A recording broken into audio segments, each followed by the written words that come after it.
Hello, everyone, and welcome to episode 39 of the smobcast.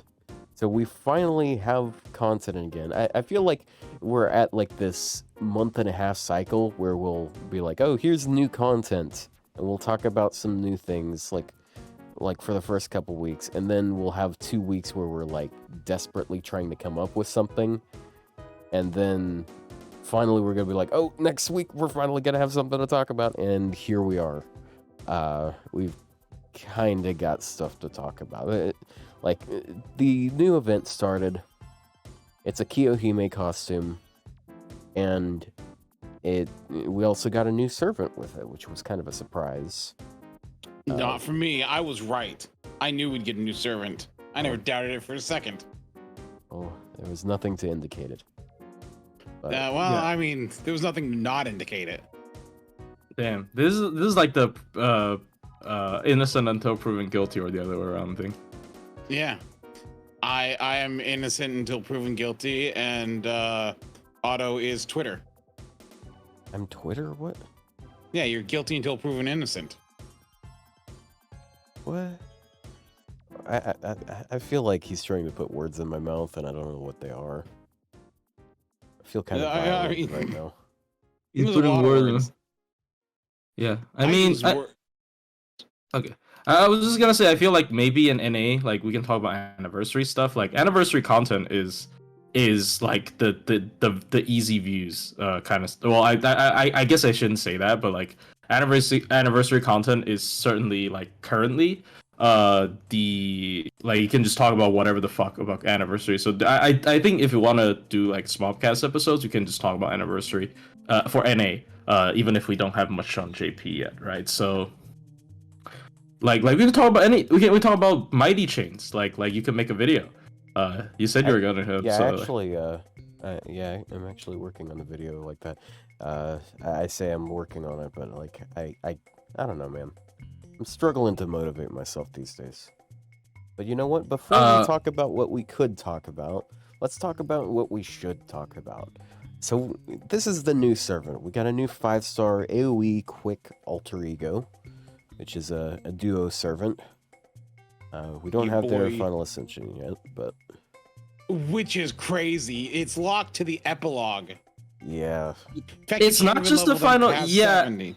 Yeah, and the third skill, honestly, I kind of hate this because I really want to test the servant, but the third skill is such a big part of her performance because, like, she actually gets a decent amount of stuff from water field, and she sets her own water field. And it's just like, she's just subpar right now. Like, it's not just the lower stats because she's stuck at 70, but also just she doesn't have the field all the time, which sucks. But anyway, sorry. Yeah. Continue. So like. It's kind of interesting. So they got a Buster Quick deck. Their gains are kind of wonky because usually you'll see quick cards with more hits than arts cards, but it's the opposite here. So they have 2 not very good quick cards and then a pretty good arts card. Mighty Chain. Yeah, yes, mighty chains are a thing that exists, indeed.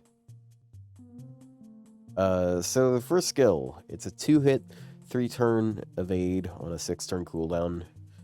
But it also has Team Quick of 20%, Team Buster of 20%, and Team NP-Gen of 20% for 3 turns each. So she's got like... Sorry? Oh, it's a better version of Summer Ishtar's first skill. Yeah, it is, isn't it? Damn. Oh, I didn't think about it. I mean, it's also more applicable to her because Ishtar only has 1 Buster card. Always thought that was kind of weird. Well, yeah, but unfortunately for like a level 1 copy, it's strictly worse because not like many people are gonna have a level 1 copy of her. Like, why? Like, there's easier things. Yeah. Yeah. I mean, it's nice though. It's a decent amount of team-wide charge, and also I don't know. It's just a solid skill, but definitely not, like, in my opinion, at least not her like signature. But it's got a lot of good things, like MP gain rate. But yeah, speaking of that, like, when was the last time you guys used your esports writer Ishtar? never. Years. Yeah, She's just not. I just feel like that's not really worth it. She's just not relevant anymore. Yeah. It's unfortunate. Like a lot of esports servants just kind of phase out of relevancy. Like Summer Carmilla's another one. Like she's honestly been super solid for a while, but like eventually you just have like better stuff. Yeah, just better options. Yeah. Anyways, Yeah. the second skill, it's basically Taikobo's, except better. Because it's team-wide 20%, it's 30% for themselves, so they get 50% charge, but the team also gets 3k max HP for 3 turns. All on the 7-turn cooldown, which is the same cooldown. Which does make their HP, like, because they end up with a ton of HP. Like, they're gonna have at level 90, like 16,000 HP. If you grail them, they're gonna have like, if you grail and gold foe them, they're gonna have what 22,000 HP. I mean, yeah, but it okay. But like at the end of the day, it's just kind of a shitty heal, especially like okay, no offense, but like it's. I think it's overheal. HP is fine because it's overheal. It's better because you're pressing this on turn 1 all the time, right? So so this is not a wasted heal, but it's kind of like, I mean, it's on the 7th turn, but I don't know. It's like it's okay. I mean, just based on the fact that it's a Taikobo skill with 1 extra effect, I think it's already fine. Especially when these skills are particularly relevant, it's usually for farming, so the cooldown's not like ever that big a deal, at least in my opinion. So yeah, I mean, it's nice. It's nice.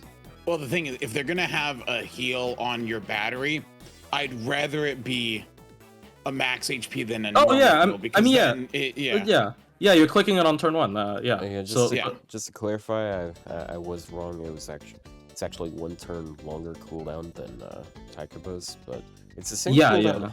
It's the same cooldown as Tez's second skill. Don't compare it to don't compare it. Like his second skill is his has a demerit. It's to what's the demerit? There's no demerit. It's so stupid. Whatever. Block after he applies his own invuln.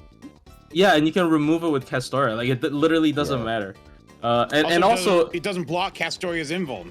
Yeah, it doesn't block solemn defense, so it's like, or anti-purge, whatever. So like anti-purge, yes. So let's start using the correct words here, sir. Yeah, anti-purge defense, but you keep saying that, I'm gonna show you. I'm gonna put you through a live enactment of the purge. You keep saying that. I'm gonna say Buster Reload.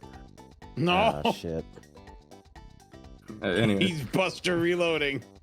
I'm Buster Reloading, baby. Ew. Buster, the king of Buster Reloads. Yeah, well, if we're gonna do that, I'm just gonna go back to using my made-up terms of art slopping and pulling a quickie.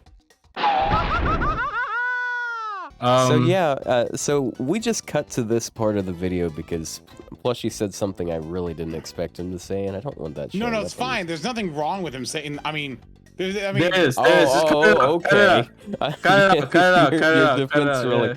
Your defense really inspires a lot here, sir. Yeah, cut it out. Okay, but yeah, I mean, so interesting for sure. Oh, sorry. She has I was just gonna say she has like multi-core, just like Taikobo. Well, we haven't done her third skill yet. Which, to be fair, we don't have her third skill. She's got this weird thing going on where you have to like beat enough of the event before you can get her. Event.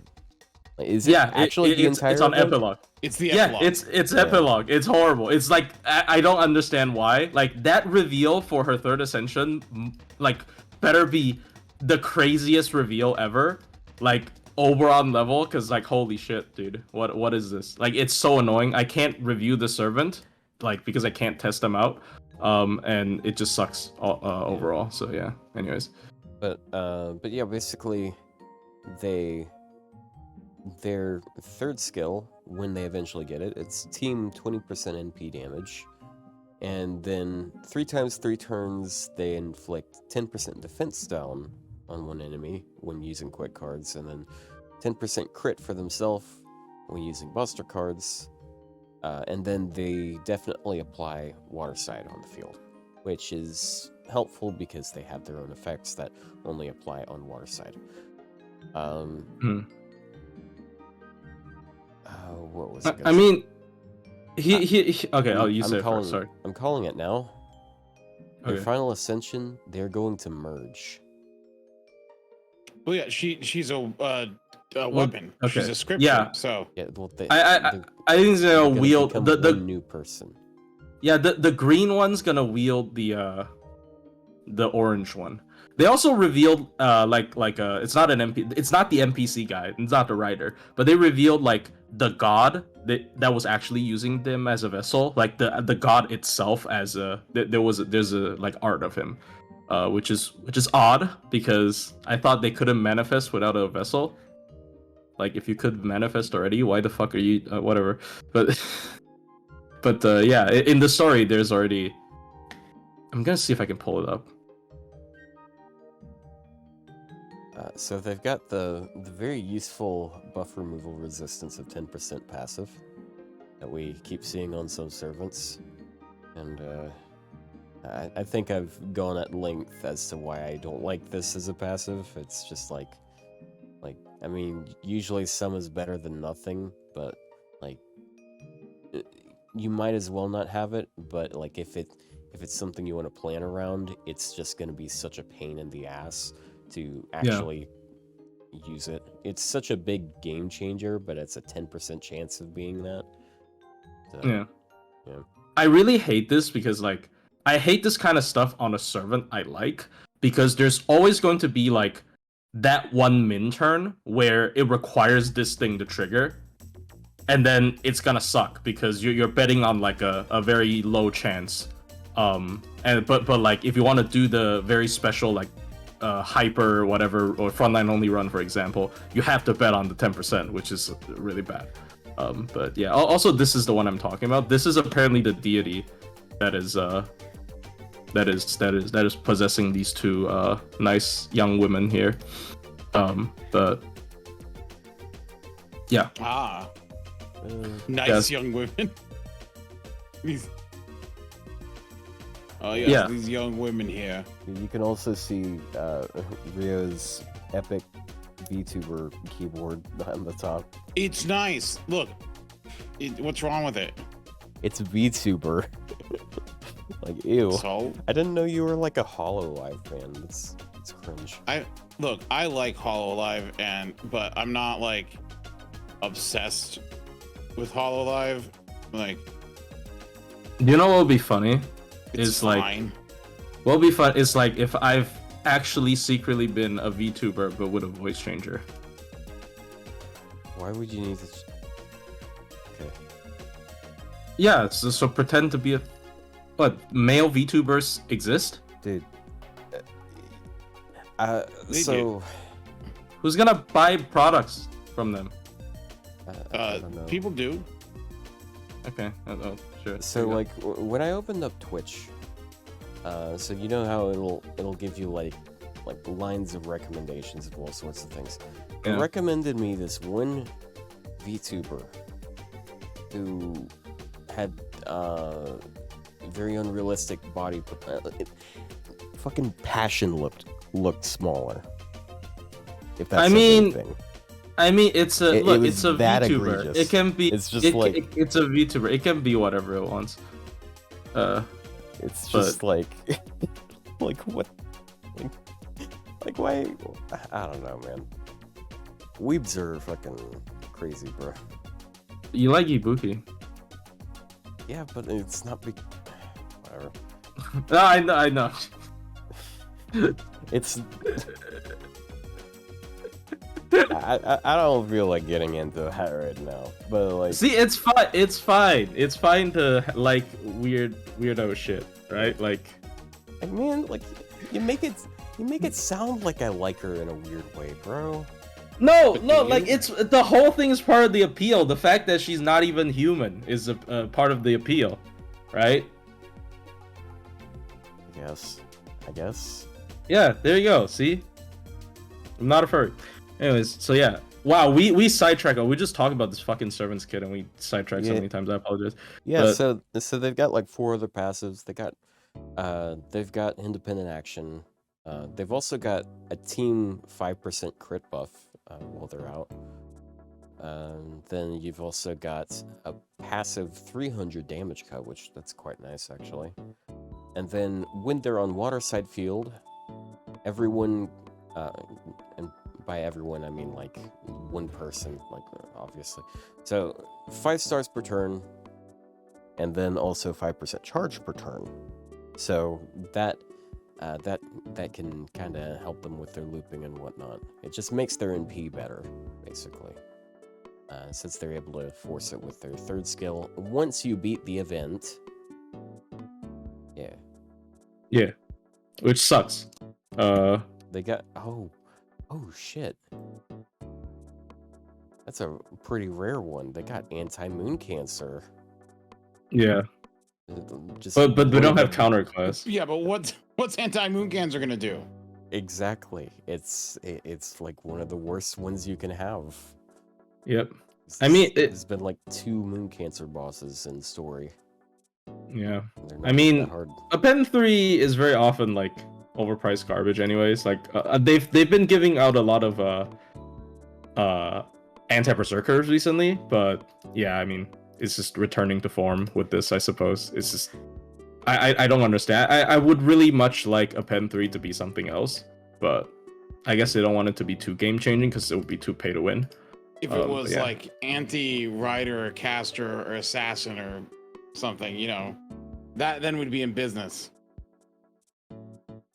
I mean, yeah, like I kind of like your suggestion with like pretenders having pretenders a pen 3 giving them like 1.5 times advantage against one night class, and alter egos a pen 3 giving them. Oh no, you didn't say it was a pen. You just said it should be a thing at base, right? Yeah, it just should be. They should have some class that, you know, that like from from any other class that they're good against. It doesn't have to be it doesn't have to be the anything special or something like that. Yeah, I mean, but yeah, this MP is. Oh, did we talk about MP? We haven't talked about MP yet. Okay, sorry. Hello? Yeah. So NP, 8-hit NP. Before, yeah, I noticed this is actually something kind of funny about it. They've got like a bunch of effects tied to their NP, and every single one of them happens before damage. So, That's really good. So like they've got, on water side you get 20% NP gen for 1 turn, so that helps their looping. It removes all enemies' defensive buffs.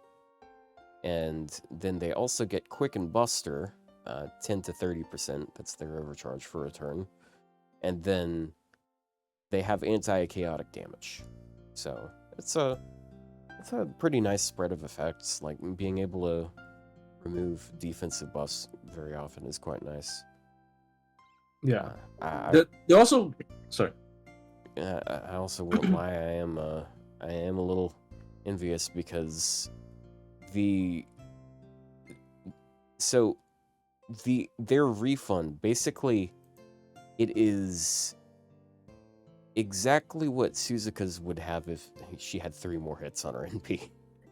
That's a big difference. Yeah, it's 30% NP gen and 30% quick at base, and they're both 0.55%. Yeah, it is what it is, I guess. Yeah, their refund is extremely good. Like, even at level 70, she's able to do like Berserker 333 with Triple Scotty. That's like the easy thing. And also like on water side against like I think riders, she can refund 100 with 2k4, which is kind of crazy. And she will have water side because of that skill 3, right? So I mean, depends on how high you want to rate a quick looper, because like I know there are people that are just like, okay, it's a quick looper, who gives a shit, right? But like they are really good at looping. Like they have been upping the quick looping sort of standards, I feel like, throughout the years. Like right now, quick servants just have really good refund. Like a lot of them have really good refund. So I don't know. I think this is also a scary reason to like people thinking, oh, we should give quick a even better refund boosting support. Like some of these characters are just gonna go crazy, right? And like I just think they also have like decent multi-core potential. I do think it's not as good as I initially think, because I realize a lot of the times when I'm bringing Taikobo, it's because they have Divine. Like a big part of that carry is Taikobo having a 100% power mod and 150% SE against Divine, so he can just wipe a wave on his own. Oh yeah. So she doesn't really have the ability to do that. But technically she has more steroids than Taikobo, I'm pretty sure. It's very close. It's close. It's 15% attack up, quick up, MP damage up versus 20% quick up and MP damage up. Because that's skill 3 as well. So in that case, his would be a little bit higher. It depends on if you're lumping in other types of buffs, but yeah, true. You're right. Yeah. Yeah, but I mean, yeah, she does have the advantage of doing 1.5. I do believe like against, yeah, her multi-core. Okay, this is kind of like a worthless statement because she's gonna. Question. So does her third skill, does the defense down apply before, like on the NP, or is it only on cards? I don't know, because the NPC they provided is MP sealed, even though they have really. The third skill. I never used her. Yes. Huh. Yes. The force NPC you can select, at least as far as I know, has been MP sealed, so you can't use their MP. But even though they have their skill 3, so I'm not 100% sure on that. If it activates before damage, it's pretty good. I mean, it's not that crazy, but it's like 10% extra damage for looping. I mean, right? we should be able to see it. Like, hold on. Like it's attached to the third skill, and we don't have access to the third skill and the NP at the same time. Yeah, well, it's kind of stupid. It says it doesn't say normal attacking, so I think it would apply, and they activate first. So it does say activates first, so I think it will apply before the MP hits. So the looping damage is gonna be, I assume, even better than I don't know, because like Rat already updated the looping sheet, so looping damage might be better than expected, right? I don't know. In Atlas, it specifies normal attacks. Damn. Okay. That well, GG. That would be pretty cool. Yeah, that would be normal cool. attacks. Yeah. Yeah. Oh, so it doesn't affect their MP. That would have been pretty cool if it did that. Yeah, literally for sure. what Ryou does, but not gonna tread on her ground. Yeah. Speaking of Ryou, that's kind of something I was comparing them with when I was thinking of like, okay, what if I was to try and force them as a support? Because like they got team charge, and like if you're looking for like a loop support, they've got quick, they got buster, they got NP gain, and then they've got the NP 20% battery. 20% battery, yeah, and the NP damage. But then, and I'm thinking like, okay, is that going to be impactful enough? And then I look at Ryou, who already has the 20% NP gain and 20% quick for the team, but a larger battery and like an overcharge boost instead of an NP damage buff. So like, and I don't really see myself using Ryou as a. I've seen exactly like one comp, which involves Alice. I think Ryou potentially is better than Bride, because like Alice has really weird charge spread, right? Because she has a 20. Yeah, so I think there's one comp with Alice single core that can use Ryou, but that's about it. Like it's usually, why aren't you looping with Ryou? I mean, I guess if you don't have a high MP level Ryou, but like Ryou is gonna be your better quick looper here.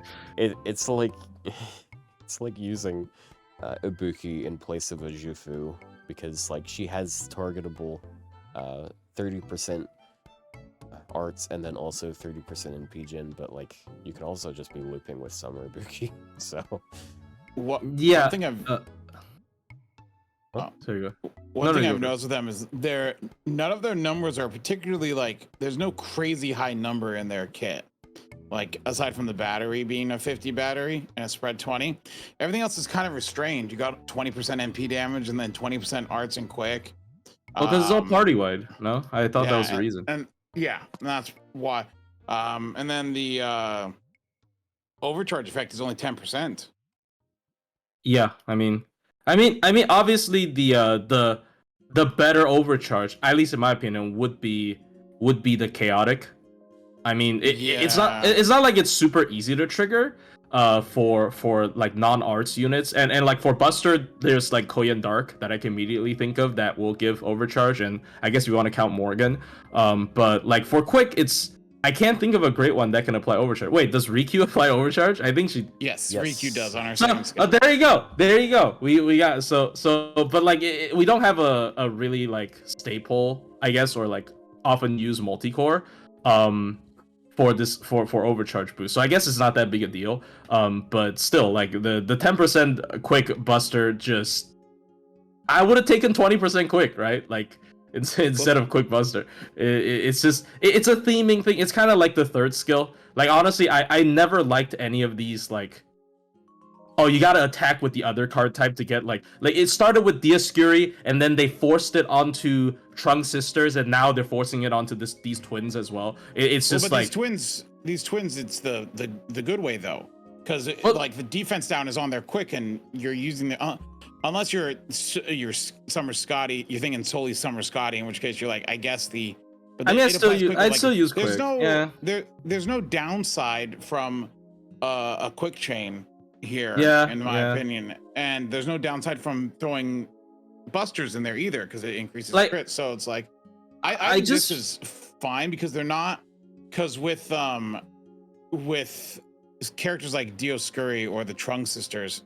The Trunk Sisters, especially, I think, are the worst of the set because Dioscuri, Dioscuri did, and especially at the time, was it made basically them have 4 cards that do the same thing because their arts generated stars and they're quick. This was before Castoria, so that's why when they came out, I'm like, this is the coolest, like, because you had 4 cards that were all functional in the thing. Then Castoria comes out and throws the balance out of whack, but you know. But Dioscuri I don't like is because the when you do the Buster attack, it buffs their arts card, and only their arts card. That's why I don't like. And when you do their arts, it buffs their Buster.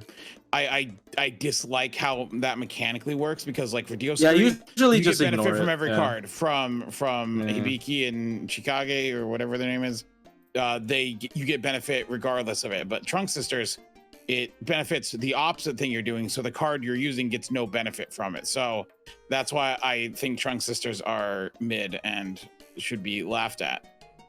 I mean, okay, like the thing is, I feel like these effects are just weak to begin with. Like it's a single target 30% defense down that requires you to do work for it. Like I shouldn't have to do work for this. Right, like it just. I mean, I just feel like these effects. I'm not even saying like any particular one. I understand this one is not bad, and also like Quick Buster is probably the best blend if you want to blend 2 card types together because we already have Summer Scotty. But I just feel like these effects in general are just really weak. Like these effects are just like why? I mean I guess if you consider all of them together, it's not that bad. But I don't know. It would have been better if it was just 3 turns, not 3 times 3 turns. Because then you could apply 90% defense down, and you know. Yeah. So like, I just feel like these effects are relatively weak. That also sucks about Kiyohime, but it couldn't be 90% because it doesn't apply to the NP. Use 3 cards 3 turns in a row. You all have 3 quick cards. Yeah, you only have 2. Oh, well. Come on, Ryou. Like I know it's been a while since high school, but counting is math. Look, Don't math. You work at a bank, bro. I do work at a bank. Yes. How's math? Okay, but yeah, I mean, the math I use at a bank is very different than I use bank math, which is amortizations. It's the kind that's actually worth money, right? Depends. Damn. But yeah, Sometimes I mean, get confused in my own math when I'm doing it. I mean, work. sorry, Okay. but like I mean like there's nothing really to complain about her kid. It's pretty clear what she wants to do, and like because she has good enough base refund and whatnot, yeah, it's nice. I don't know. I think they're really strong, but they're just released at a horrible time, and then there's also no like additional incentive other than maybe people who are fans of fucking Carnival Phantasm, I guess. I don't know, because like there isn't a lot of fan service that goes into this, and just overall bad timing, and like they're not like extraordinarily good either. They're just like really, really decent. I think they're like really high tier amongst the AoE quicks, don't get me wrong. But it's just like I don't think this, like, I wonder it, like, because every time people are like, oh, FGO shot up to #1 play, I wonder how they did with this, because I don't expect this banner to actually make them a lot of money, unfortunately. Maybe not. I mean, it is like, because it is just a type moon, you know, it's kind of like a deep cut type moon in joke. Yeah, you know, yeah, it's from their appeals website. to type moon fans. Like, it's very self-appealing to their core fan base. Yeah, and I also like the idea. It's not just some randos. I'm still in the opinion that they should have used Kohaku and Hisui. Because, like, why the fuck not? I look, I just feel like Tsukihime characters are not going to be just a random event. You know, Type Moon mascot that appeared in 3 different things. But Arc was basically a random event. Like, they haven't done anything with it. Yeah, I know, but she's just randomly added, and they didn't do anything else with it. I feel like it's just like, if you're running out, like if you have too many characters to make in the collab, right? Like we already had, we got Arcoade out of the way, but we still have like CL and obviously Tonoshiki are the 2. Yeah, you can have what is that, the fucking Baji Kwan lolly? No, or is it his sister? Oh, it's her sister. I forgot what the fucking Boggy Kwan lolly is called. She's whatever. I don't care. But yeah, okay. Her sister maybe, and maybe who else? I don't know. It's really easy. Look, if they were gonna do hold on. Actually, no. There's 4. You're right. I was thinking, I'm like, because you have CL, Akia, and then you can do Kohaku and Hisui as a single, and then Tonoshiki as a welfare. So, but that's 4. Not 3. You can do what? Fucking, I feel like Roa could be a servant. I don't know, Roa's a pretty fucking important character. Especially with like Dante's and it. What's Roa? Anyways, but like, I don't know. But like, I don't know. It's just, I don't see a reason why not make them Kohaku and Hisui. Unless next year's Tsukihime collab. But yeah, I don't know. I'm just thinking, like, in a money cash grab mindset, you should have released but what if they want to space things out? Also, we don't know what the anniversary servant will be. It can always get worse. It could be a Tsukihime character. I don't want CL. Don't kill me, but I'm sorry. I don't care. Like, they can make a really cool idea. Nero Chaos? Isn't Nero Chaos a random guy in Fake Grand Order? Like, he showed up at the end of... Yeah, he showed up. But he's not Nero Chaos. He's just like a guy, because he didn't do the thing that he did to become a Death Apostle. He didn't do the vampire thingy. Yeah, he didn't do the vampire thing, so he's just a guy. Also, like, Dead Apostles aren't really a thing in the Fate universe, except now the cell phone's here, and that is a Dead Apostle. So what does that mean? Yeah. Do you know what that means? That means we're getting the K-Scope guy in the anniversary. Oh no, Mr. John K-Scope? Dude, all 3 of his skills give him 100% charge. John K-Scope, passive, every time you have a K-Scope in your party, it turns into a black... Wait, that's not good. You know what? That's not good. That's probably bad. That's probably horrible. No, just have all 3 of his skills give 100% charge each use. And then he makes every K-Scope a black girl. Yeah. Yeah, and then they buff Irisfield to turn Black Girl. Every Black Girl into a K-Scope. And then she gives... So you can have both of them in the same team, so you can have double black... I don't know, whatever. But... Yeah, it just doesn't do damage, so what does it matter? But yeah, yeah, I don't know. These servers, I think it's cool that they're not randos though. Like people might say they're randos. I don't think they're randos because like it's not like, look, no offense, but Baken's kind of a rando, right? So like, Damn. It. What I mean by rando is just like this character's out of nowhere. I guess Baken's not out of nowhere. She has a relationship with Hokusai, because they collabed on like one book. Baken drew the no, Baken wrote the book, and then Hokusai drew the art, right? So it is kind of related, but I do feel like it's kind of cool that they're bringing like obscure Type Moon stuff and introducing fans to this kind of stuff, because I remember Nasu saying that he's kind of glad to use FGO as like a platform to introduce people to more obscure stuff in Type Moon, and I mean they're clearly doing that, especially recently. Then it's not like they're like an actual historical figure. They're a mythological. They're going in with a mythological god thing, and not even like a major one, just kind of like a minor thing. So it's like, you know, it's fine.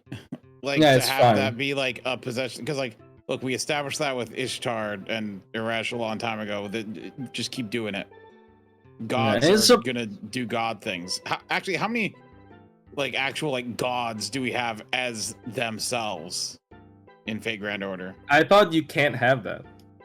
That's like a rule break in Fate. They have to have some kind of vessel. They have to have some sort of medium. Yeah, that's like I mean, they cheated with Ketz and Tez. Tez is like, he made a guy that is just him, but it's a guy, so he can be him, which is kind of horseshit. And then also we have Ketz, who is just possessing random Mexico woman on the streets. But yeah, Tiamat, still possession. Tiamat is a earth goddess, I guess. Yeah, a monster. Literally, he's him. Yeah, I mean Tez is him. It's so just it's kind of. So you mean like divine spirit? Yeah, divine spirits. Yeah, full on divine spirits. Okay, I mean, a little easier to answer that question because it's literally a trait in FGO. I guess Ibuki is. Spirits? Ibuki's kind of close, maybe. I don't know. Ibuki's like the divine spirit of the mountains. Ibuki Mountain. We have. There's a good chunk of divine spirits. Yeah. Summer BB. Summer BB, yeah, also not actually the god. Yeah, is she like absorbed a Hawaiian goddess? Durga. Yeah. Durga uses Sakura because like the entire Hindu pantheon. Arjuna altar. Look, Sakura is just really. I mean, he's using to get into, I guess. I mean, it makes sense with the worms and all, but you know. Damn, that's mean. I mean, because it's like he's repping like a bunch of other deities that he absorbed. Yeah, but it's still Arjuna, I guess. But I guess he's close. Yeah. This is another interesting thing. Oh, Bryn, is she a god? She's a divine spirit? Yeah. I mean, if she is, then Valkyrie should be, no? Or is she like a? I guess she is a bigger. The Valkyries are divine. Oh, the Valkyries are. Yes. Yeah, Valkyries make sense. Yeah, but okay. No, that's cool. Tamamo is a divine spirit. Tamamo is what? Amaterasu? Is that why she is? There's also interesting thing with like goddess metamorphosis. I never got like how it worked in lore, but apparently you can become a divine spirit temporarily. Okay. LB7 Spoilers. Koyan did that. Oh, that's right. That's her third ascension, right? Yeah, Koyan did that in LB7 to become the goddess of firearms or some bullshit, and she still got destroyed. After she committed goddess metamorphosis, she got fucking destroyed by David's familiars. And then what happened afterwards was Kokokan was just passing by. Dude. Why are we just like sprinting through like part of I'm Lost sorry. Spell, like, Oh yeah, my bad. yeah. Let's chill on that. And then Power All Mission Might is went in fine, and beat but- up Kamazot's stuff. Yeah. I actually got a complaint from that because I love using Kamazots as a testing thing, but like Yeah, but everyone knows if it I exists. Yeah, but Well- not everyone knows what they've done. So. yeah, I guess I'll just yeah. So I promise I won't use spoiler content in NA like video geared towards NA audience. So I have to re-record a lot of stuff, unfortunately. Because like usually I just re-download clips I already have, but now I have to I have to re-record a lot of shit. For the banner breakdown stuff mostly. But does Tai Sui count? Oh, true, Tai Sui. Interesting. I don't know. We could get Kamazots this year, I guess. We could, yeah. I mean, I wouldn't be upset. I like his voice actor a lot, and also like his character, obviously, really great in Lost Spell 7. I think he's the fan favorite. I don't know how popular he is in Japan though. Oh, he is popular for sure. Because like I remember Tucson like specifically saying something like maybe he's in the world. Like he basically teased it as if it was like the hypest thing ever. During a panel, a developers panel.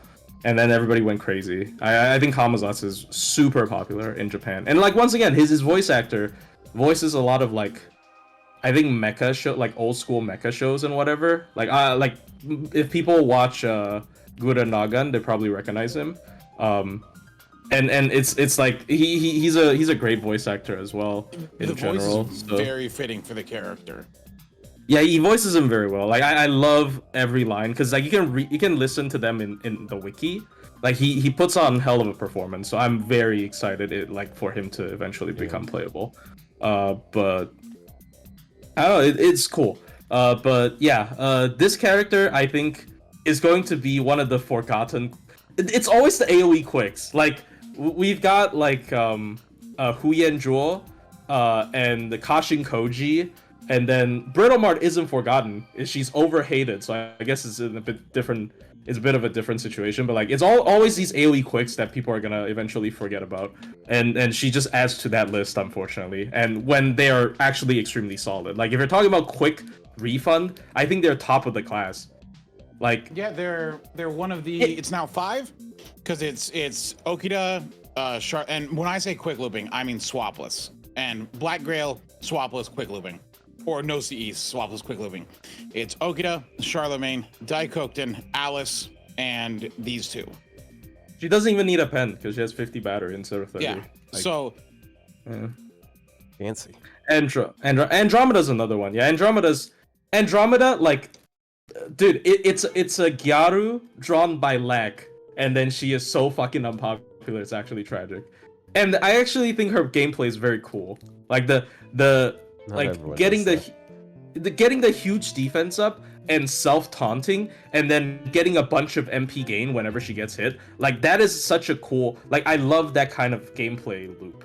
And she pulls it off very well, in my opinion. Like she helps solo looping a lot as well. Like if you're solo looping with her, she gets enough gain for that to happen. I think she's super fun, but it's just like, oh, AoE quick, bad farmer, nobody cares. Speaking of that, I kind of I saw something and I watched something today that kind of made me understand maybe why normies didn't hate on Constantine as much as we all hated on Constantine before he got his buff. I don't know if you guys have watched it, but Mist has his like free-to-play account, and he posted his fight against like Gatia today, and it's like the most ragtag team of it's like normal Ushi, Santa Martha, and Constantine. And like, just tanks all the NPs and stuff like that, and like wins it out. Not like super easy, but like not like, dude. I think it's like if you're kind of like bungling a team together, not the worst option for defensive stuff. I soloed Gatia with him 2 years ago. What do you mean? At MP1, it was free as well. A solo is different than. Why? How is this? Well, it's because he allowed the DPS he chose to live. I just thought it was interesting. I'm like, this is a very normie look at the game, and I'm like, I understand why people may not think was not that great before. Being a normie How is it that video and not the solo video? Well, because the solo is understandable because he's always going to be refunding every time. No, it's specifically against Gaetia because Gaetia hits like fucking 2 million times. Anyways, whatever. Okay. Look, but if he uses MP every turn, he takes no damage. Yeah. I mean that's. I thought that would be the more exciting part about him. I don't know. Yeah. Well, I mean, yeah, but that was all he did. I still think like for like built accounts and stuff like that, he wasn't very good until he got his buff.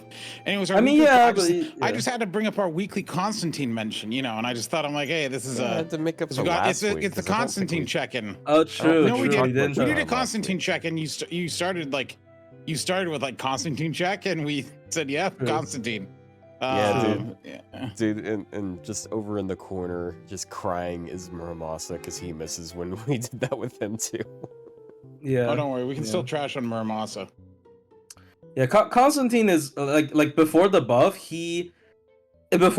There's a lot of cases to be made that he's a better soloer than Qinshi Huang, but like people don't want to hear it. Like he was just better because like yes, it is enemy dependent, but as long as the enemy has enough hits, he doesn't die. Like that's kind of a good win condition. If the enemy has enough hits, he wins. Like that's kind of a dumb win condition, no? Like Invo Pierce doesn't actually pierce him either because he has damage cut and defense up. So he's honestly very underrated. I like before. I'm not saying he's like awesome, but like even before the buff, he's an underrated solo unit because like I don't really use him in a team, so I can't speak too much on that aspect. But like he is a really good solo servant.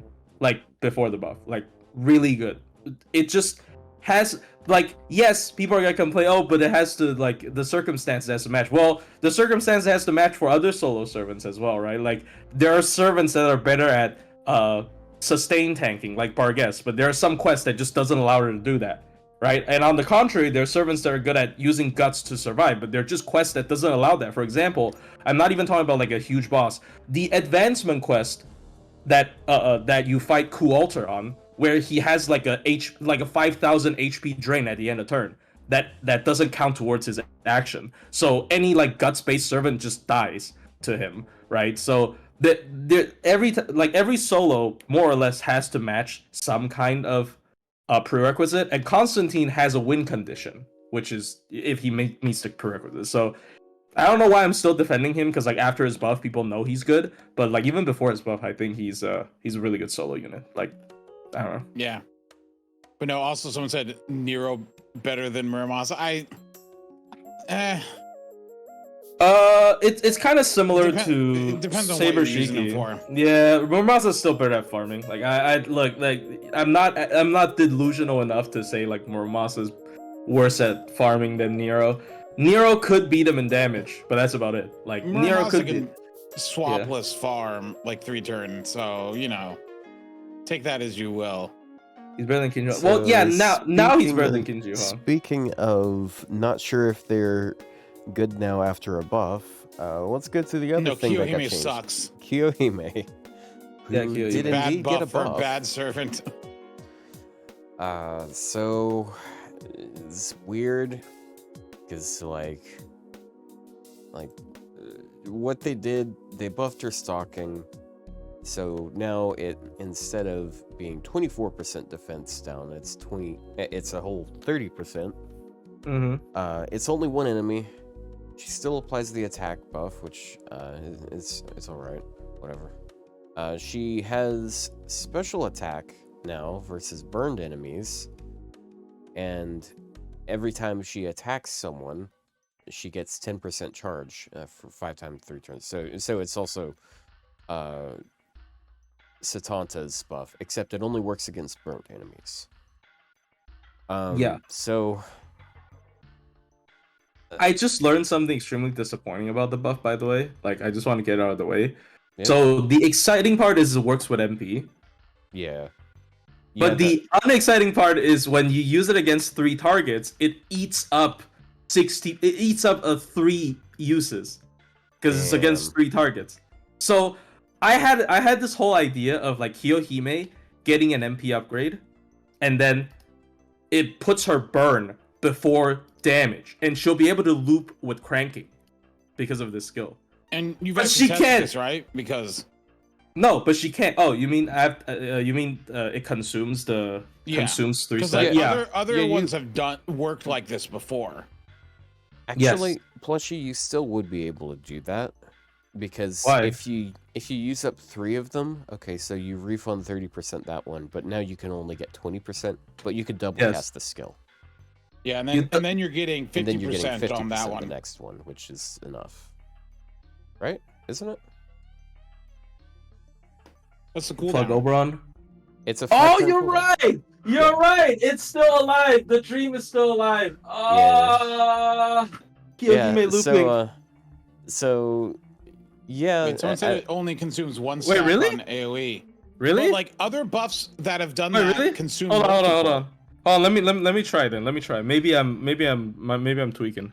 Because like I've seen other servants that have this type of like, you know, because yeah, I'd assume. In fact, I swear it was recent. There was a servant that had Summer Chloe. Yeah, Summer. Was it Summer Chloe? Yeah, because if you hit more than one target. Yeah, Summer Chloe. When you hit more than one target, their video used 5 procs when 3 against 6 enemies. Did it? Let me check. Yeah, it was Summer Chloe. So I thought it worked the same as Summer Chloe. So I never actually tested it. Oh shit! Okay. I know my issue. I didn't count Koyan Light's skill 2 effect. Wait, what? Hold on. Let me check. What?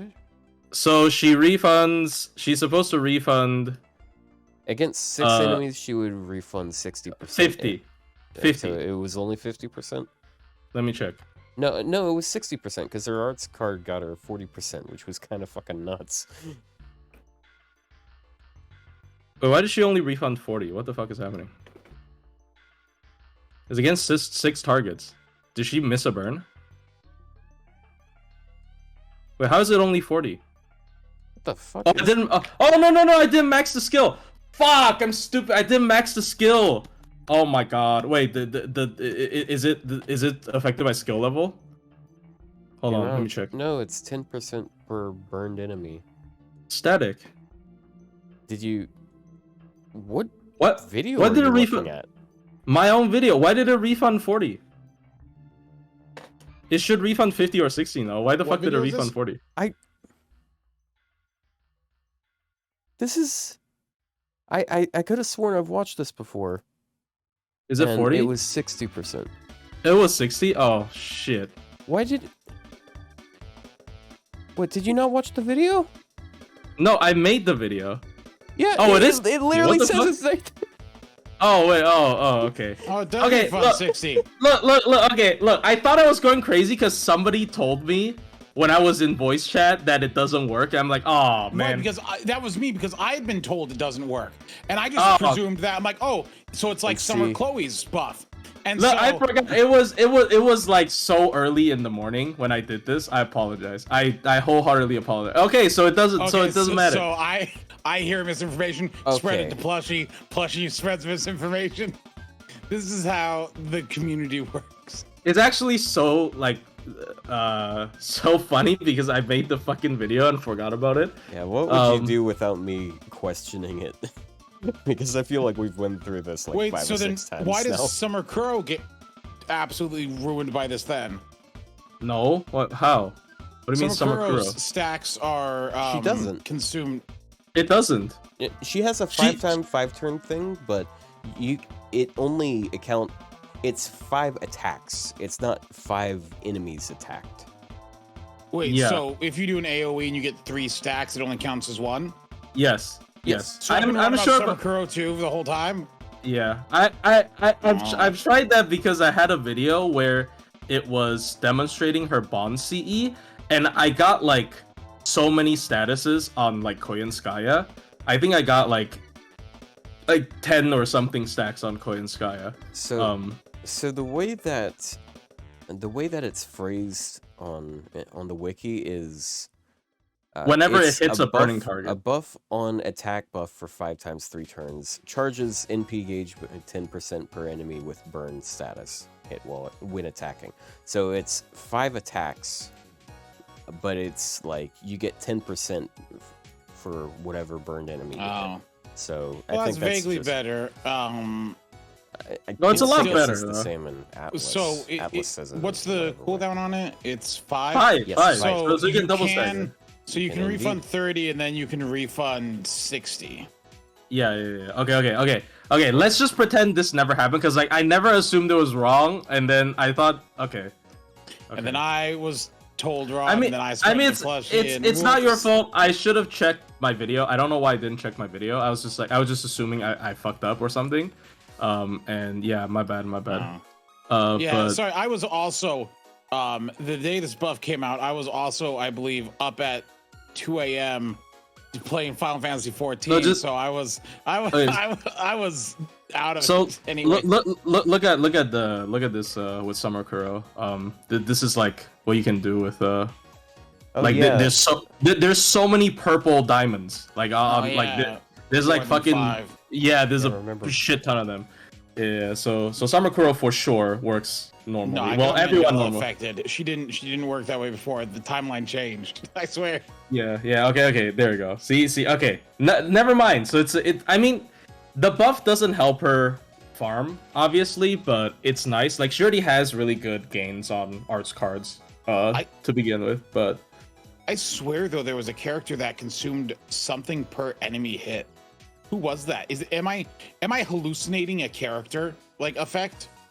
No, I mean like with so many characters, it could be possible. hit. Yeah. I don't know, man. I think. Anyway, I think. See, I think you're losing it. I'm sorry. I'm so glad I didn't retcon it like publicly. Well, I did, not here, but like we can cut that out or whatever, or like we can.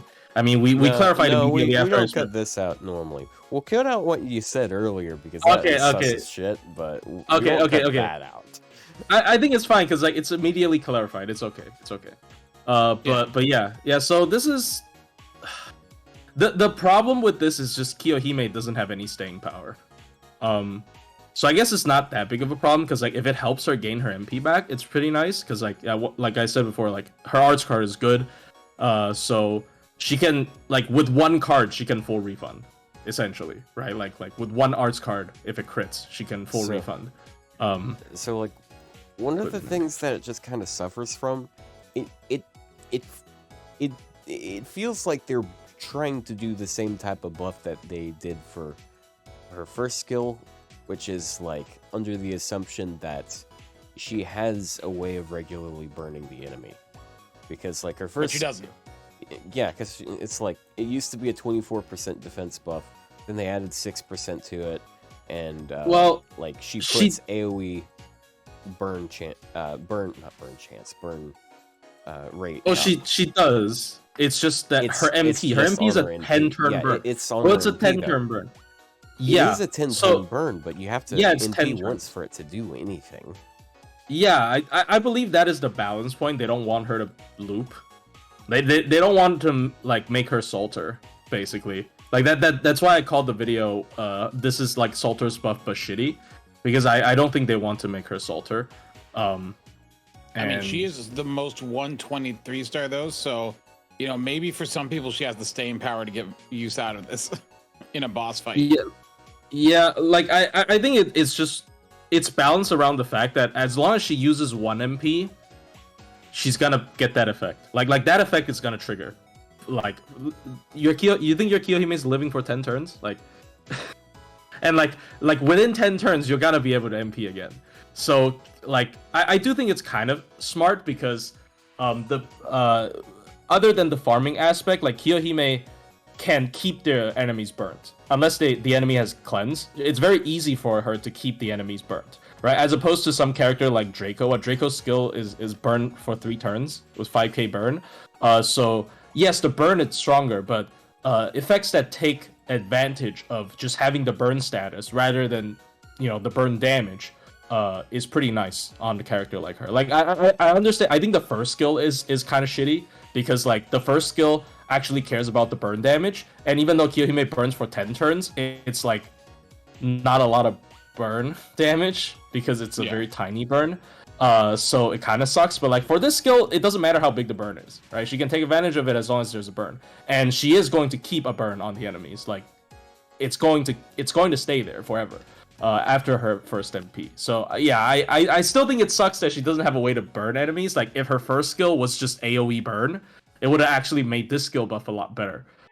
Even though it might look shittier, when that skill came out only. But they can always just upgrade her MP and add the burn first. Yeah, they could do that, but that would be like the dream buff to pair with this one, right? But yeah, dude, it would basically make her 3-star Arjuna Alter. Yeah, it's only 30% anti-burn, but yeah, she did. I know. It's half joking. Yeah. But did we actually talk about her anti-burn? I think we it's 30%. I skimmed over it because it's 30%, which is fine. Yeah, 30%. Yeah, 30%. Okay. Honestly, so here's part of the thing about like trying to talk about her as like a budget looper. Like she still wouldn't really be that incredible for damage. Because like if you look at the skills that she has, what does she have that offers like good buster looping damage? Like she can double stack her third skill on turn 2. That's it. And she's a berserker. Like that. Her third skill is a 1-turn buff. Oh, fuck. Okay, I misread again. Nice one. Never mind. And then okay, well she does have the 30% defense down, but you have to use it on turns 1 and 2. Well, she has the anti-burn.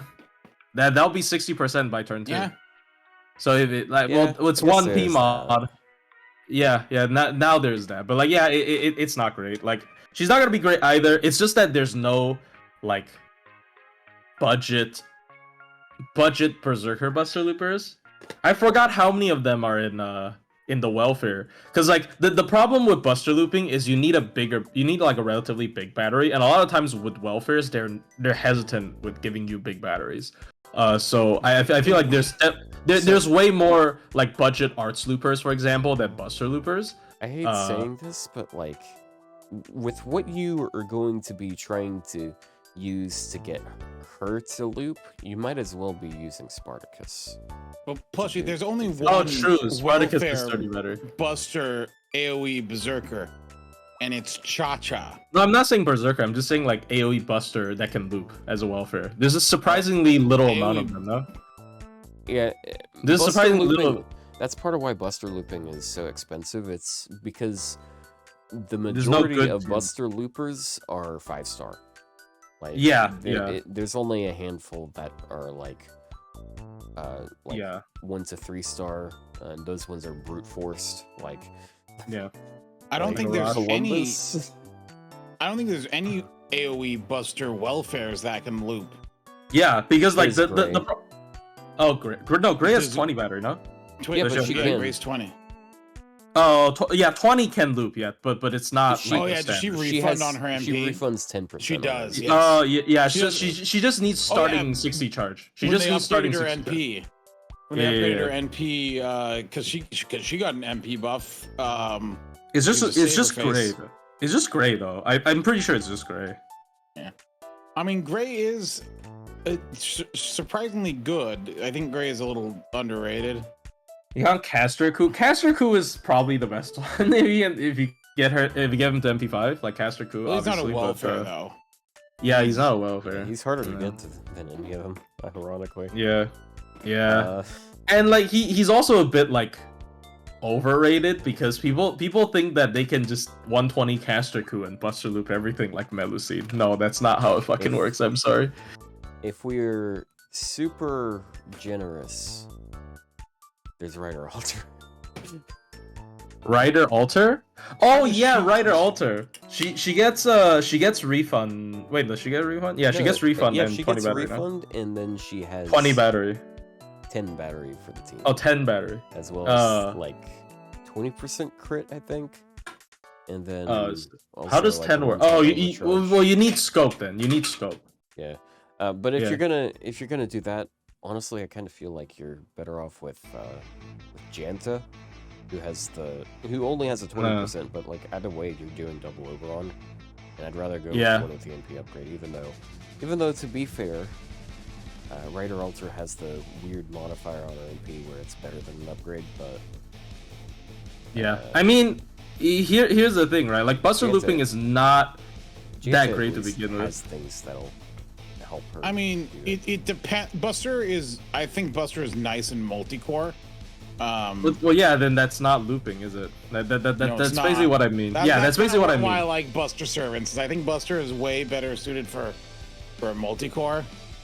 And that's hard to say because like the only Buster spread buffer is, well, if you count like the specific card type, it is Koyan Dark. Like Tonalico doesn't count as a Buster multi-core looper in my opinion, as farmer in my opinion, because like she goes with any class. But like I mean I don't know, because like Koyan Light is the most like multi-core unfriendly meta support in the game, because there's no team-wide buffs, and her cooldown reduction does nothing if you don't double her up, and she's very like in terms of like as a singular standalone farming support, Koyan Light's the weakest one because she needs double Koyan Light. She's like unusable without double Koyan Light. If you're talking about farming, right? So it's just I don't know. I think if they buff Koyan Dark a bit, then yeah, Buster would be pretty good. But I don't know about now. I mean, it's just my take, but I don't know. But yeah. How do you feel? No, it's a good take. But yeah, I mean, you know who else can? You know what other welfare can Buster loop? What? Casterless. Can she? She has a 30% battery, so like you're not gonna be looping her battery, so you have to do super scope. It's just like barely Buster looping. Yeah. So I mean, if the enemy, if she can, what is it? Is it buff removal? She needs to remove a buff from the enemy or something to get the big charge. She has a 30% on her guts, and then she also has the other battery. Yeah, I mean the other one, because like, if she gets the other one, if she gets to use the other one, that's pretty good. But like she doesn't get to use the other one though. That's the problem for Buster looping. But why is it always casters? Casters fucking suck for this. Jeez. What do you mean? What's wrong with casters? Casters suck for like looping damage. Like you need someone as busted as Tonalico. Like imagine Tonalico in like a real class. I'm not even saying Berserker. If Tonalico was a Berserker, I would. I'm not even talking about Berserker, but yeah, if Tonalico was a Berserker, bruh. But like even the only real classes are Berserker, and yeah, it's Berserker, Foreigner, and Caster if you're a support. I mean like just imagine if she was like a Saber. Like or Lancer with like a higher modifier, like 1.005. I feel like her kit is overtuned as it is. Because of her caster. She's a caster. Well, they gave her so much attack and buffs. Like what is it? 60% attack up, 50% NP damage up, and 30% Buster on NP.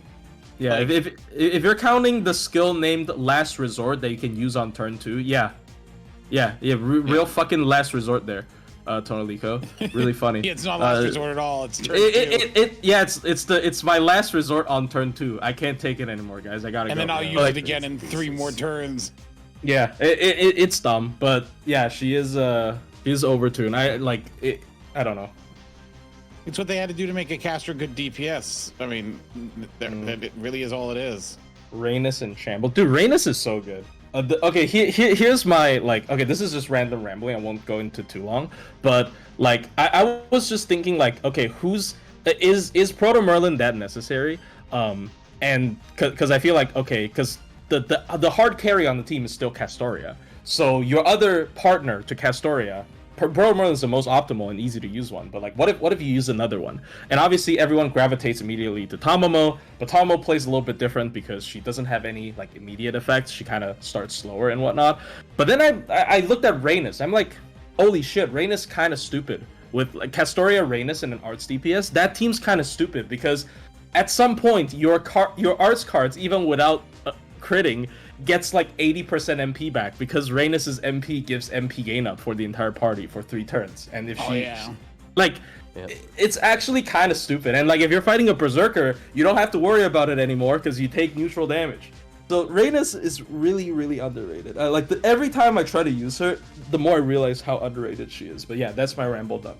Is she underrated by just like because like I think Rhaenys is good, I think she's like, overlooked. I think people still look at her as not Waver. much more than a side. but she's better than Waver because like here's the thing is there's better options for crit buffs, and all Waver had over her was higher crit damage, and so like she gives more attack stat, which is, you know, his MP is pretty good.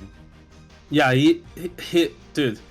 Here's the thing. Ever since Monte Cristo, I've been vouching for making stuns 500% because I'm just so baffled by that decision, and I'm like, you know what? They should make Saber Medusa stun 100%. They should make 500%. They should make Kama's Charm 500%. I genuinely believe Kama's Charm at 500% is fair.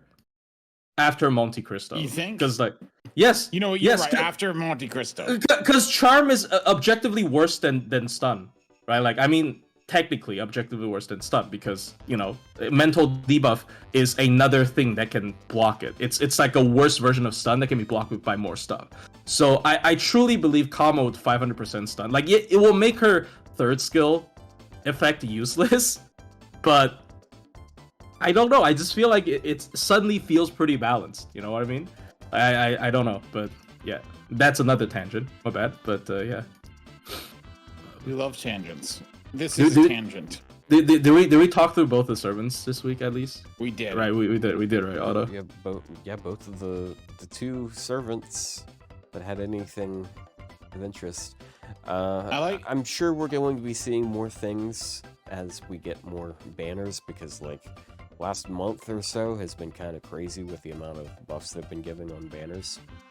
Oh yeah, really exciting actually. It sort of reignites, at least on the content side, for like, you know, I can be excited for like after the first week of event ends, I can still be excited for new stuff because buffs. I hope they keep it up until anniversary or up to past. Well, because I mean after anniversary, you got anniversary and then it goes straight into summer.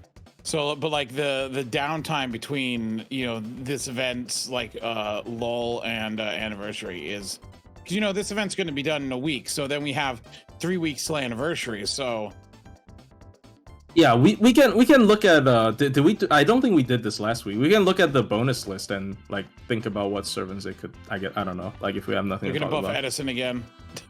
I think Edison would be cool. Dude, Edison would be, because he's such a cool servant. I know it's really unfair, but like because he's a support, like I'm always a proponent of buffing like supports over DPS, because when you're buffing a support, a lot of times you're actually buffing the DPS on accident, right? So it is a more impactful buff compared to buffing a DPS, I'd say, if you buff a support. And Edison, because of how unique he is, he's gonna have extra synergy with some characters. And as like a Summer Babanshi user, especially if they buff him, oh boy, it's gonna be fun.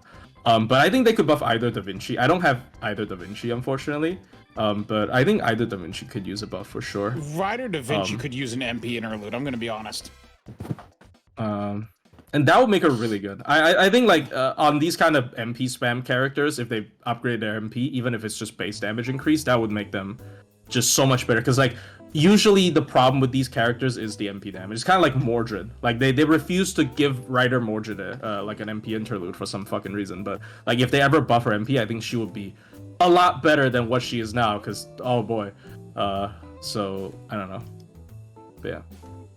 They could give Sei and Murasaki another buff, but they did that like 4 months ago, so... Yeah, I doubt Sei would get... There. Yeah, I kind of doubt Sei would get a buff. Murasaki's also at a good spot already, so I don't know. I mean, they buffed Nero, so who the fuck knows? Hey, there's Saber Suzuka. True. She already had like a bunch of buffs as well, no? She had like 3 buffs or something? Is it 2 or 3? I forgot. She has had 2. She got a buff to her first skill, and she got a buff to her MP. I see. I mean, that's not that bad. I could see them doing something where they're just like, okay, Like, I'm gonna be honest. I feel like they're just gonna like slap a battery on either her second or third skill, and then bam.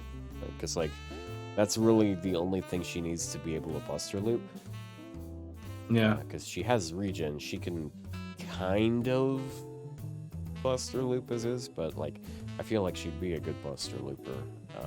Yeah. Potentially. I actually took a look at her because I was, finding all the slander I can find for Summer Gareth, and she's pretty good. She's pretty because initially I was like, okay, every Buster AOE Saber kind of has a dedicated role.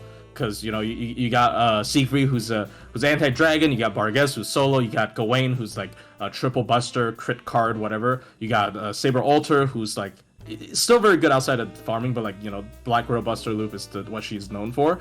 But I'm like, okay, maybe Suzuka is that character that can sympathize with Gareth a little bit. No, but even then, Suzuka's kit is just better. And she has an upgraded MP, so she does like 1.5 times Gareth's damage, like at base, and it's just okay, never mind. She can't relate, bro. Can't be me. Couldn't be me. When they buffed her first skill to make it 3 turns instead of 1 turn, that was good. It is 3 turns, right? No, it's 3 times 3 turns for the Buster card. Yeah, and also 3 times 3 turn crit, which is weird, but yeah, 3 turn Stargen is what matters. For farming. It is better. Like if you're gonna take a 1 turn effect, she has change it to a 3 time 3 turn. It is better because it allows you to mix cards a little better. I think for Suzuka though, if they were gonna buff her, I would have them definitely buff her third skill to change that. Add something else, and change the MP regen to 20%. Because I think 20% ticking regen is. That's 100% really nice number. 5 turns. Yeah, I think it's really nice. That's scary. Usually they put them on a way longer cooldown if they want that kind of stuff. Because like it's already a pretty decent skill. Like it's got 3-turn sure hit and 3-turn MP damage buff on it. Like the sure hit actually does do me some good. Because I don't know. I feel like sure hit's one of the sure hit is. And Pierce Indoln are a bit more lacking on sabers, whereas with archers, half of archers have sure hit or Pierce Indoln. Yeah, I guess it's a flavor thing, but damn, they really love slapping sure hit on archers. Zenobia has that on a 7-turn cooldown. Wait, but Zenobia has it for 3 turns. Because whereas I mean Cha-Cha's is also 3 turn, but like I don't think giving it 5 turns or 20% regen would be terribly broken. Like I mean, it wouldn't be, but it kind of breaks their principle in terms of how they buff character. I guess they have been breaking rules. Who cares? I mean, look, Alco has 10% regen every turn. Like, she needs to transform. No, she needs to transform. After she transforms, she doesn't have it before she transforms. And then she also has 100% battery. Yeah, so No, that's what I mean. She's a 5-star. She needs to transform, so it's a very fair thing. Like she needs to transform in order to have that. Yeah, but balancing a 5-star extra class is a lot different than just a 4-star general class. Yeah, well, but who cares? I mean, we got Suzuka. But if Suzuka gets another buff, do you know who's gonna get clowned on Twitter again? The actual Fox that is a rival to her, who hasn't gotten a buff since like I don't know, like yeah. You guys better watch it. You guys know like a couple years ago the Seisho Seki broke? Yeah, I remember that. Yeah, the Rock sealing Tamamo no Mai's soul has been broken, and after 2 years she has not been able to possess a Lasengo employee and give herself a buff. Very fucking tragic. But there you go. But she's gonna get you. She's gonna get you, and keep making fun of their rival. They are rivals. You should read Foxtail. Their rivalry is honestly low-key cringe. Like they're like Suzuka's a very cringe person. they're flexing boyfriends. They're the kind of like, oh my god, my boyfriend's so much better than your boyfriend because he's hot or some shit. Yours I don't isn't know. hot or something. Yeah, and yours isn't, or Yeah. your boyfriend is so cringe. That's like my boyfriend is actually better at Fate Grand Order than you are. He has like almost 80,000 subscribers on YouTube. he has 80,000 power. What does that mean? The fucking mobile game ad? They just have a normal conversation and suddenly, like somebody comes in and say, I have 500,000 power on my village. Or I don't remember what game it is. I'm sorry. Didn't you guys have a discussion a few weeks back about how hard it is to buff Tomomo fairly? Yeah, but the world isn't fair. Just Life buffer isn't fair. unfairly. Exactly, buffer unfairly. I don't care at this point. Like, it's just give her something that will invalidate my entire Proto Merlin video, where it just makes her like straight up better, and then it's like, oh, lol. Life's unfair. Yeah, we win. I win, easy. But I don't know.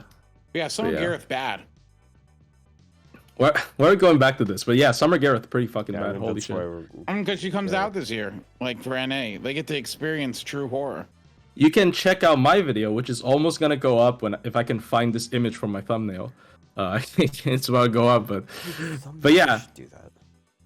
I made a passion lip video, like her versus Bakken, like in that challenge quest, and I've been procrastinating on making the thumbnail for a while, but I learned that I have a couple YouTube members because it actually got a few views, and I'm like, yeah, thank you. Oh, it recommends those to people, right? Like it showed up in my recommended today. Like it is not a hidden thing. It shows up on people's timeline. Yeah. When you set really? video members only, it doesn't make it's not actually private or anything for everyone. Everyone else can see it. Then why is it called members only when it's not members only? No, because you can't watch it. It shows up on your list. It's like, you want to watch recommended. it? Yeah. You gotta pay for it. It's like you gotta pay. You gotta pay. You gotta pay for this top tier content, man. Okay. Well, thank you, the one or two people that watched it. I have a feeling it doesn't count as a watch though, unless you actually are a member. Yeah, I mean, you can only click on it, but yeah, so otherwise, like I'd imagine there would be like maybe 10. Maybe I'm just stroking my own ego a little bit. Don't you know how many members you have? There's a way of finding it, and you can only look at it on desktop. I've tried to look it up on mobile.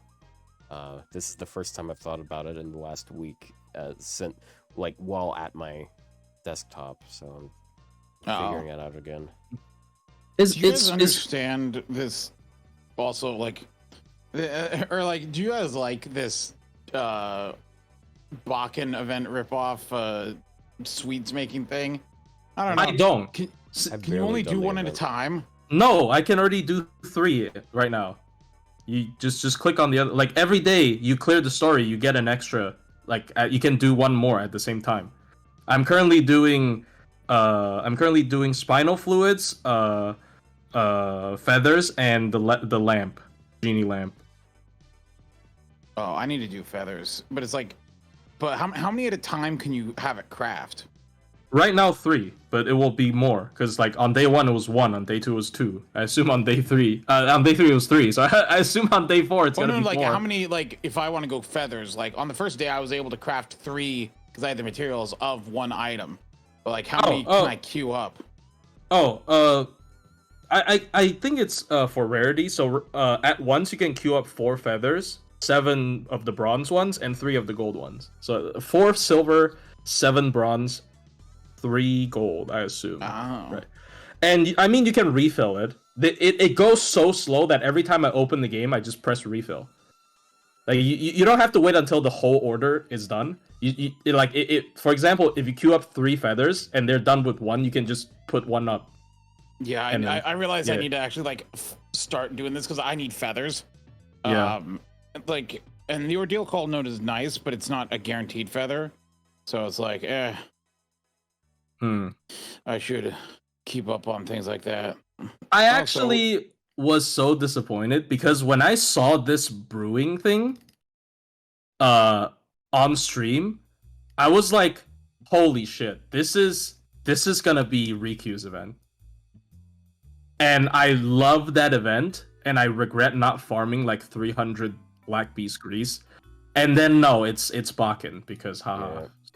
It actually was so disappointing. Like I had such a high expectation the moment I saw like, oh my god, it's like tea brewing. No, it's not. It's not.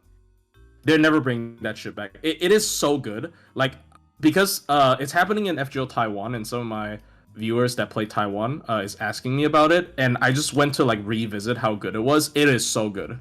It is such a cracked event. It has everything. It's just like a lotto. It has embers, it has QP, it has gold materials instead of bronze, which like I feel like it especially nowadays, gold materials actually become more and more rare because of the lack of reruns. There's just not enough shops for the gold materials to keep up, and it's actually not stupid like a lotto. So you can stack 100 embers in one slot in your box. I'm pretty sure, like in your present box. So it doesn't like, oh, you don't have to click on the when you're doing lotto, and at the end you have to like click on the ones that are less than 10 per stack, and then you get those out, and then you keep the 10s ones so you don't run out of like present boss space. It's so stupid, right? It's absolutely ridiculous. But with the T event, you don't have to worry about that. So yeah, it's such a good rerun Ryou instead of Slumber 6. No, instead of Lilim Harlot. Why the fuck would you okay? I'm Lilim Harlot was always gonna happen. Look, that's unavoidable. So because people want their Draco. But it could have just not happened. Actually, it definitely was avoidable. You know, if they had a New Year's banner with Nero on it, it wouldn't have happened. Yeah, it wouldn't have happened. No. It's not even that. If they just put Draco in GSSR, nobody, like, people got fear-mongered into voting Lilim Harlot because they didn't put Draco in the GSSR for some fucking reason. And then people are like, oh my god, they're never gonna bring the character back. And then, you know, while they're saying it, Draco's not even 1 year old in terms of like her rerun. And then we have Arcoade sitting there in the corner, not having a rerun for 2 years. Like I think it's such a knee-jerk reaction to things, but at the same time, I feel like it could be like it could be rigged by Lasengo because there's buffs. There was 0 buffs tied to Summer 6. There are a bunch of buffs tied to Lilim Harlot. It is possible that they rigged it so Lilim Harlot would have always happened anyways, and they planned the buff early. I don't know. So if we didn't get Lilim Harlot, would we have gotten the Nero Skahak buff? I don't care. I don't think we would. Oh, the only thing that I got from the Nero buff was I spent like 600 quartz on Nero. So what they could have done like a commemorative banner with that. Like they could have buffed Satanta when they added him to the evocation. Shop. They could have just made up reasons to do a Scath banner or a Nero banner or a Draco banner. Like they had they had so many excuses to do it otherwise. Yeah, do you know what was a good excuse to have a Skahak banner? Adding Satanta to the fucking evocation shop because they're related. Like, they literally do that all the time. I don't understand. Oh, man. And Lilim Harlot is such a bad event to play a second time because it's just it's a really badly paced mission-based event where, like, if you want to keep up with the time lock every day, by the time you're done with it, you almost cleared half the, or, like, the entire shop, depending on how much you rolled on Lilim Harlot. Right? So, it's a really bad-paced mission event that didn't have any interest. Like, I think the CQ's mildly interesting if you don't use an AoE, but like it had like no interesting fights. Not even the Draco boss fight was interesting. Like if you look at stuff like Kama or Kiara, they are not just, it's not just that they actually stayed and then you can keep playing them forever, but even at their debut, they are a boss fight that you can adjust the difficulty according to what kind of challenge you wanted. That was so cool, and they stopped doing that shit. And then instead we got like the Draco Beast boss fight that is essentially a demo for Beast Draco, like 3rd Ascension. They just force you to bring her as a support, and she got like 2 million passive buffs. That was such a lame fight, right? And it was just outside of the script and the fan service to like Nero fans and Lost Encore fans, it was a bad event. It was bad. Like if you compare it to like any other collab event, like especially recent ones, gameplay wise, I think it's the absolute worst one. So I do not want to play through it a second time, right? There's like, I hated playing through it the second time. It was just nothing, right? I was so unmotivated when that happened. So I'm sorry, but Lilim Harlot absolutely should not have won. But I also kind of believe what Ryou said. I think Lilim Harlot was always going to happen because they already had this kind of sort of rigged, or it's just that people they fear-mongered people into voting for a banner over an event. That's what the player base wanted. When she didn't show up in the GSSR, the fate was sealed. Yeah. It's so dumb, and like. Lilim Harlot. I don't think Lilim Harlot would be a main Wait, what if it is? Well, Lilim Harlot's main benefit is that it's the only redeeming part of Last Encore. It would have still sucked as a main interlude gameplay wise. Yeah. Like it sucks. It sucks. It has nothing, right? Like it none of the boss fights were fun, and they're not gonna put the CQ in that's not what they do, right? They don't put the because Oku had an actual CQ, but they didn't put it in the main interlude. So they're not gonna put the CQ in the main interlude. So there's nothing of worth. Like Lilim Harlot would have been. I think that would be interesting, but yeah, that would be interesting. Like any CQ in like as a replayable, I think would be super cool. But I just think the event gameplay wise was really bad. Like it was like so year 2 or year 3. It's a very casual event that by just doing your normal daily stuff, you can kind of do the event. Yeah, it's low stress, low impact. Yeah, but we're fighting a beast, and the beast fight is what was bad. I don't know, man. Like I did not enjoy the arcade event rerun at all. Like yes, it sucked. Because like I didn't complete all of the missions, dude. Like, but so you missed out on lores. I missed out on 2 lores, and I'm gonna be honest. I don't really hurt too much over it because I don't feel like dumping like 1,000 more AP to get that to happen. I mean, if it was very simple if you naturally AP'd. I'm gonna be honest. Yeah, and I was using my natural APs to do blue apples instead because of like I had a job that was taking up time that I could have been doing that. I didn't want to waste my time. The event the event sucks to play. I'm sorry. Like there was no. I don't think it's that exciting of an event to play. I'm not as offended as you two, I guess. It was good. It was better than Summer 5 and 7. I guess because it was the same thing. Because Summer 5 didn't have anything. Summer 7 didn't have anything outside of the event mission board. I guess. What was Summer 7 again? Summer 7, it just introduced 90++. There was no infinite farming. There was nothing. Right, it's the Arctic one. It's the one that's coming up, isn't it? Yeah, it's the one that's coming up. Like Summer 7 would have been another like banner related. Like it was banner over event. Like there are events that people like. There's 2 kinds of event people like. There's the event over banner. Like they like the event and not the banner. Like I don't know why people hate on Bunyan's event that much, because like other than the script, it was actually okay. And like on the contrary, you have events like Lilim Harlot where the banner is obviously really good because it's Draco. But the event is just fucking lame. Like I'm sorry, the event, like the script was good as an FGO event, I guess, like because that's what FGO players care more about, which is the narrative. But like gameplay, like that's why a rerun doesn't work, because you know you can just fucking read it on YouTube. Like you know, I don't know, whatever. It's just I guess I'm a little bit too salty about it, but like I just feel like it's so clearly people voted just for the banner. Like people only voted because of Draco. There's no second reason to vote for Lilim Harlot, right? I guess Tiamat, but Tiamat already got a rerun before, so it's literally just for Draco.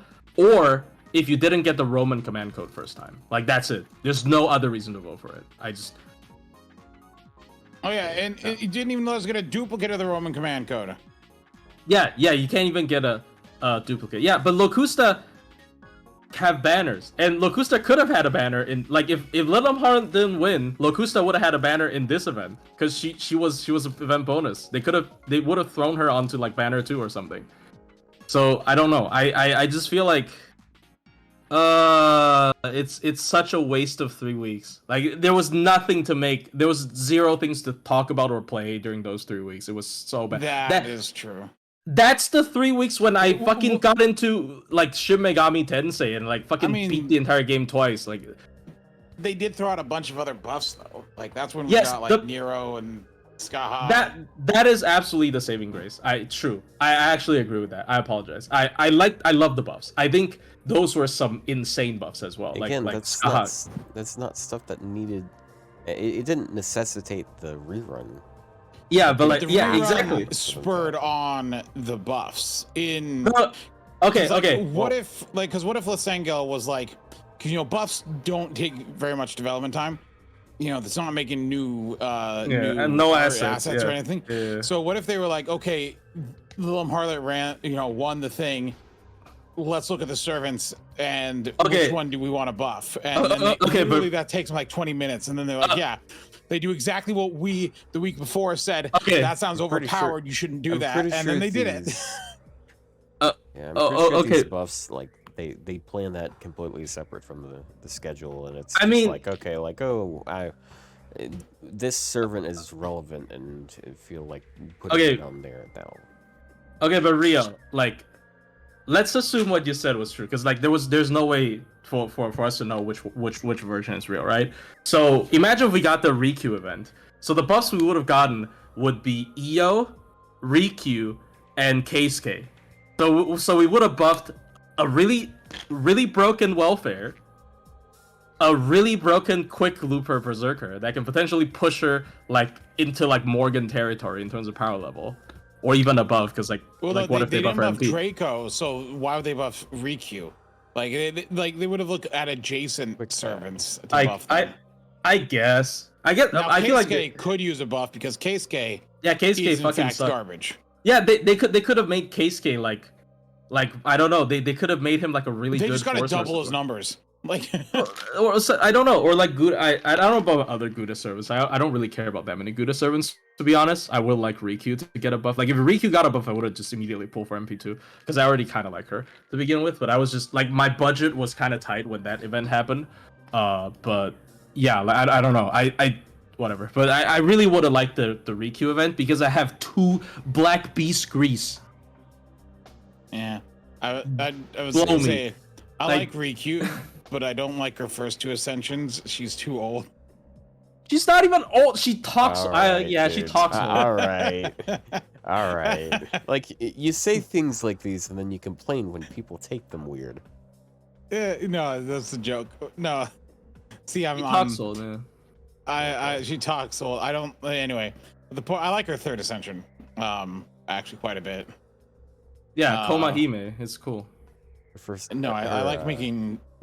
See, I'll make jokes of myself, but then when you guys make the joke, then I act offended, and see, that's the cycle of. I hope this is clickbait enough. So Proto Merlin is literally better Merlin. I truly believe that, though. I'm sorry. Do you guys think Proto Merlin is literally better? Okay, sorry. Yes, Proto Merlin is better. Second session is peak. Anyways. Yes. Second Ascension is the most popular one. I like the MP where she cries blood. Oh, I mean that's the 3rd one. Yeah. We know the Second Ascension is the most popular one because when they made a set of Bean plushies that had her in it, they used Second Ascension. Really? I like 3rd because it's got like the trees and it's like the flower in the hair and like. Yeah, but the third ascension is essentially a different person. And so she I has guess long hair. Yeah, she has long hair. I do also like third ascension, to be honest, but it is kind of a different person. It's Komahime instead of Riku. So yeah, I mean, I guess they wanted to keep. They wanted maybe is it a spoiler decision to not make her? No, there's no way. They have a evil Oberon bean, I think. But she is a pretty. It's a funny thing though, because like a lot of these bean plushies, they're not like a lot of characters. They don't have that many like defining traits to the point where if you reduce them to this little like beanbag looking character, they still resemble themselves. But Riku, second ascension, is very simple. So she actually translates pretty well into a bean plushie, in my opinion, because like she doesn't have any like super complicated features. She just has like 2 colors and a hat. That's about it. So yeah. Speaking of bean plushies, and jumping off on things, and this isn't about a bean plushie. Okay. Oberon's stupid outfit from the art that they were posting. Oh, the steampunk? Yeah, the steampunk thing. It's kind of. It reminds me of fuck, what is it? The I don't know. It's so familiar, but I can't. It's Ghibli. I don't know why. It reminds me. Oh, you're right. Of... Like Howl's Moving Castle type thing. Yeah, that's what it is. Yeah. It reminds me of Ghibli. Because I mean, he kind of looks like Howl from Howl's Moving Castle, but also like I don't know, it's very like whimsical. I guess they have a page for that on JP, right? We can take a look at it on stream if we want to. If you want to. Can you send me the link or something? Let me send you a link. Yeah, hold on.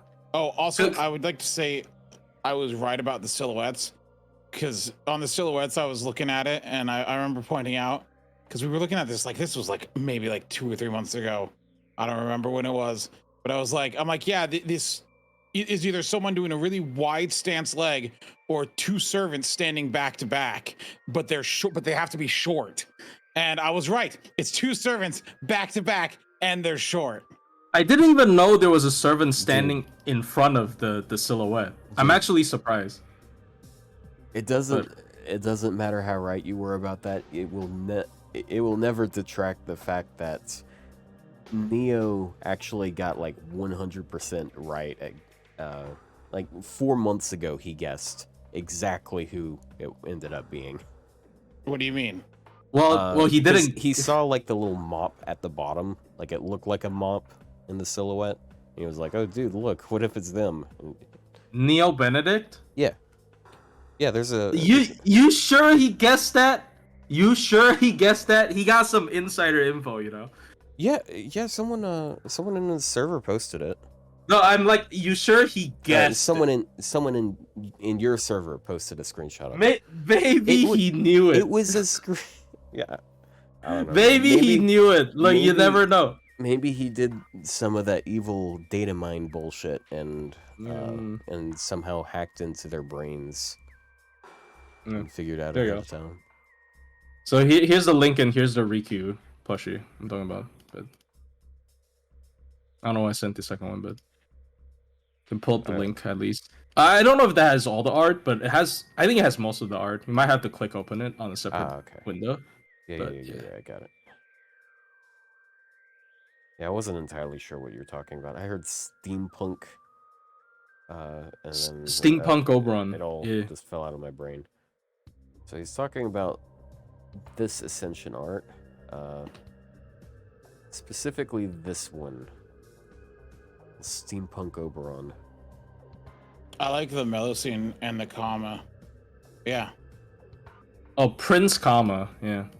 I think this is like one of those. They have a 3D model that talks to you, which is really cool. I think you'll be able to see 3D models of these. Didn't Ibuki have one? Like it was pretty infamous because it was like ASMR. It was like very erotic ASMR, and she was like blowing posted on your YouTube ear and stuff. And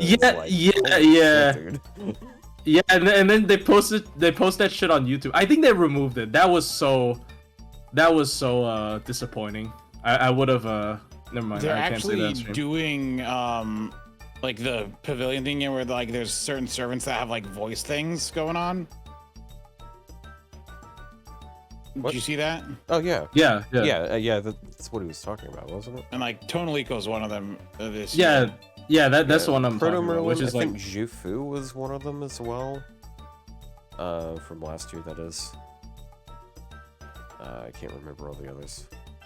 But it would have been, I gotta say, it would have been pretty funny if they tried to do a silhouette with the Melusi one, because the perspective is weird. So she would. she's looking down on you, kind of. Yeah, it would look like a character that's 80% legs, basically, just because it's a downward angle or an upward angle. Oh, yeah. That Nobu one's interesting. I've seen people really like it, but I've also seen people really hate it. Apparently, it's not Avenger Nobu; it's Archer Nobu. Oh. Dude, I thought it was Nobukatsu. I thought it was I thought it was a guy. I was like, is this Kiposhi? But I guess not. But yeah, this is there you go. Yeah. But yeah. No. Okay. Look at this art. Yeah. Scroll up a little bit. Yeah, I wasn't scrolled up enough. I didn't see it. Oh. Wait, which one is that? Is that Tamamo or Koyan? It's very light pink, so I would assume it's Korean. Like glasses and light pink. That is 100% Koyan. The summer servant. It's over. Oh we my win. God. We win. We win. We're gonna get Summer Saber. It's not Summer Koyan. Why do you think it's Koyan? Like literally every servant on this, like in this group, has already gotten the summer version. Except for Koyan Skaya. That's why she. Actually, no. It's Da Vinci. Wait. Oh yeah, Da Vinci. Yes, she's oh yeah, Merlin does too. You can right. you can even make a case for Foe, but that's theory crafting type stuff. You might have a Morgan. Is Foe Proto Merlin? Question mark. Foe's pro.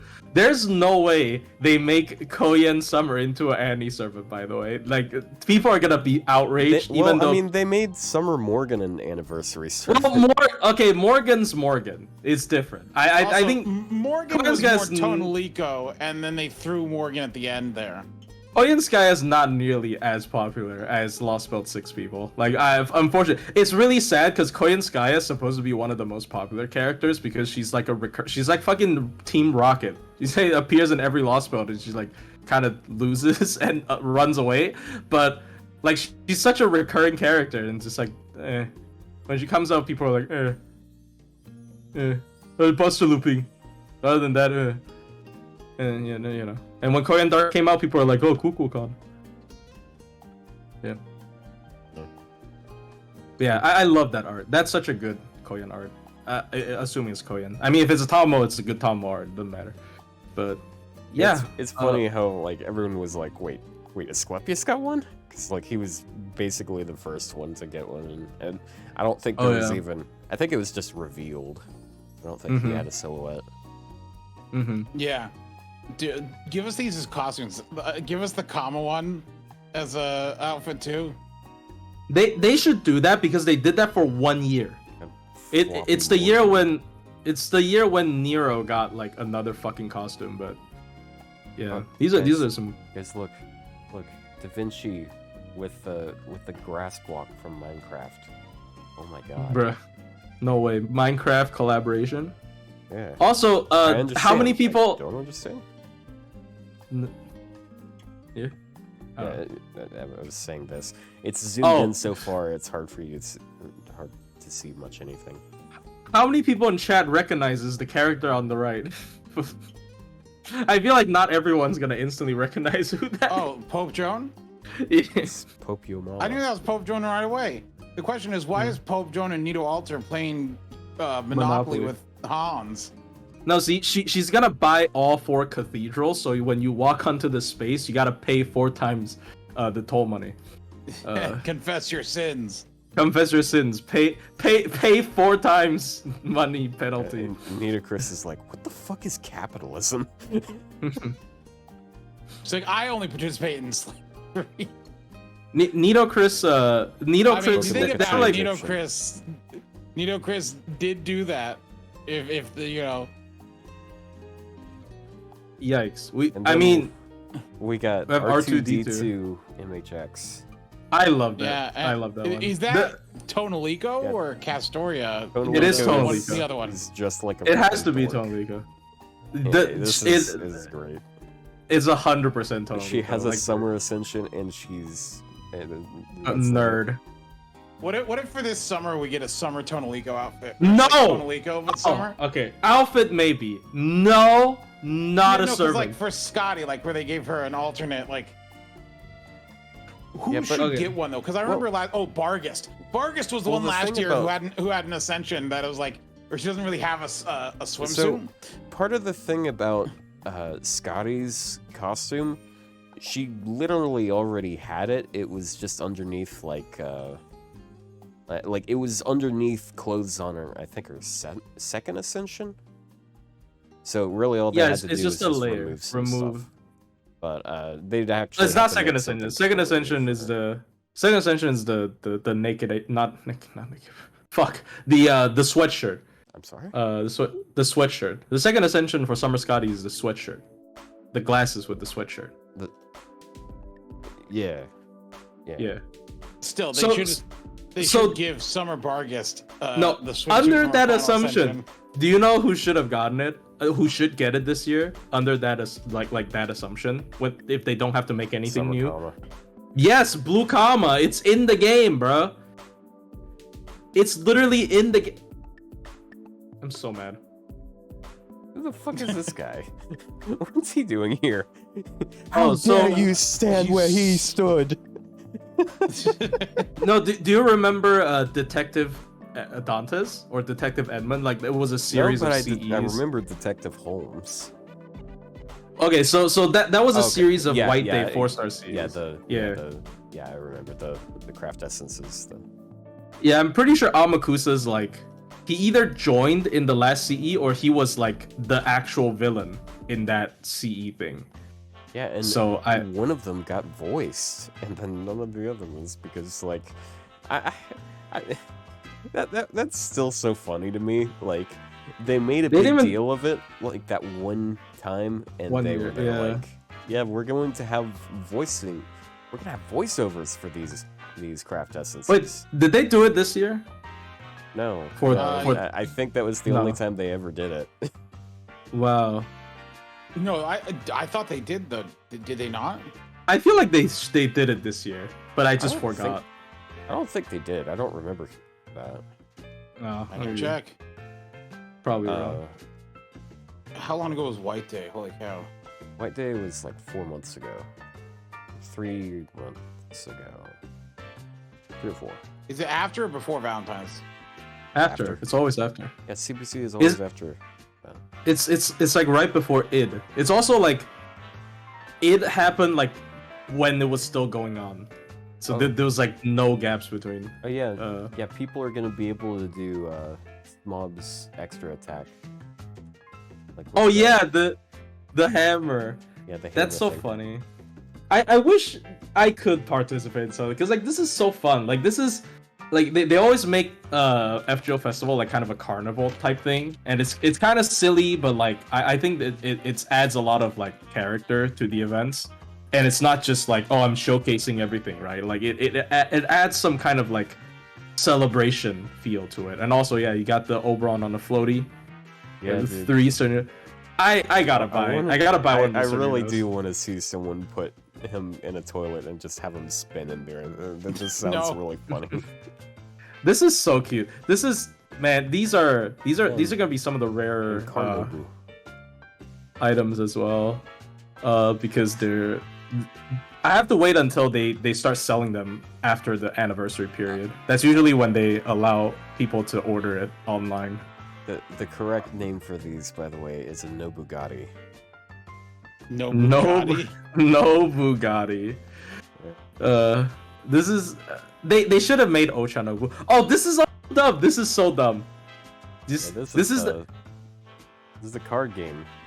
yeah. They made a fucking trading card pack. Also, yes, they were voiced. I just found it on Atlas. Really? Okay. And like the Tez one has voice lines. Is it Yeah, people they- making fun of him how he can't aim? Yes, forgot. I think that's Huh. what it is. Yeah, I have a vague memories of that. Wait, who But yeah, was- like who's rated up on this one game? Hello? hello, What? hi. Who is rated up on this White Day? Charlie. Oh. You gotta. Peaky Blinders costume. That would explain why I didn't get any of the CEs. Yeah, you're right. I didn't summon on that one because I'm like, no, I have 10 already. Go away. Yeah. I used to have 5, but then they buffed him, and by that time I only had 2 left, and fucking yikes, bro. I mean, I don't like him enough to grail him, but like his gameplay. You could have fixed your mistakes. Yeah, for sure. I mean, MP2 is also better, like to test on, because like MP5 is kind of bro. Yeah, but yeah, it's a more normal copy. So like, I guess I can have a more normal, a more accurate to average assessment of him, basically. Yeah. Also, super cute. I think the baseball cards looks kind of silly, but it's funny. I like the baseball cards. What is this? A Fate Stay Night remake. What did they do to Shiro's face? What did they do to his face? Wait, what happened? Look at his face. Look at Shiro's face. Wait a second. Why does he have such a Neanderthal forehead? That's what I mean. Like, what's wrong with your face? I like how Saber looks though. She looks even cuter. Maybe they shouldn't have done that though. Saber looked like. What's wrong with Saber?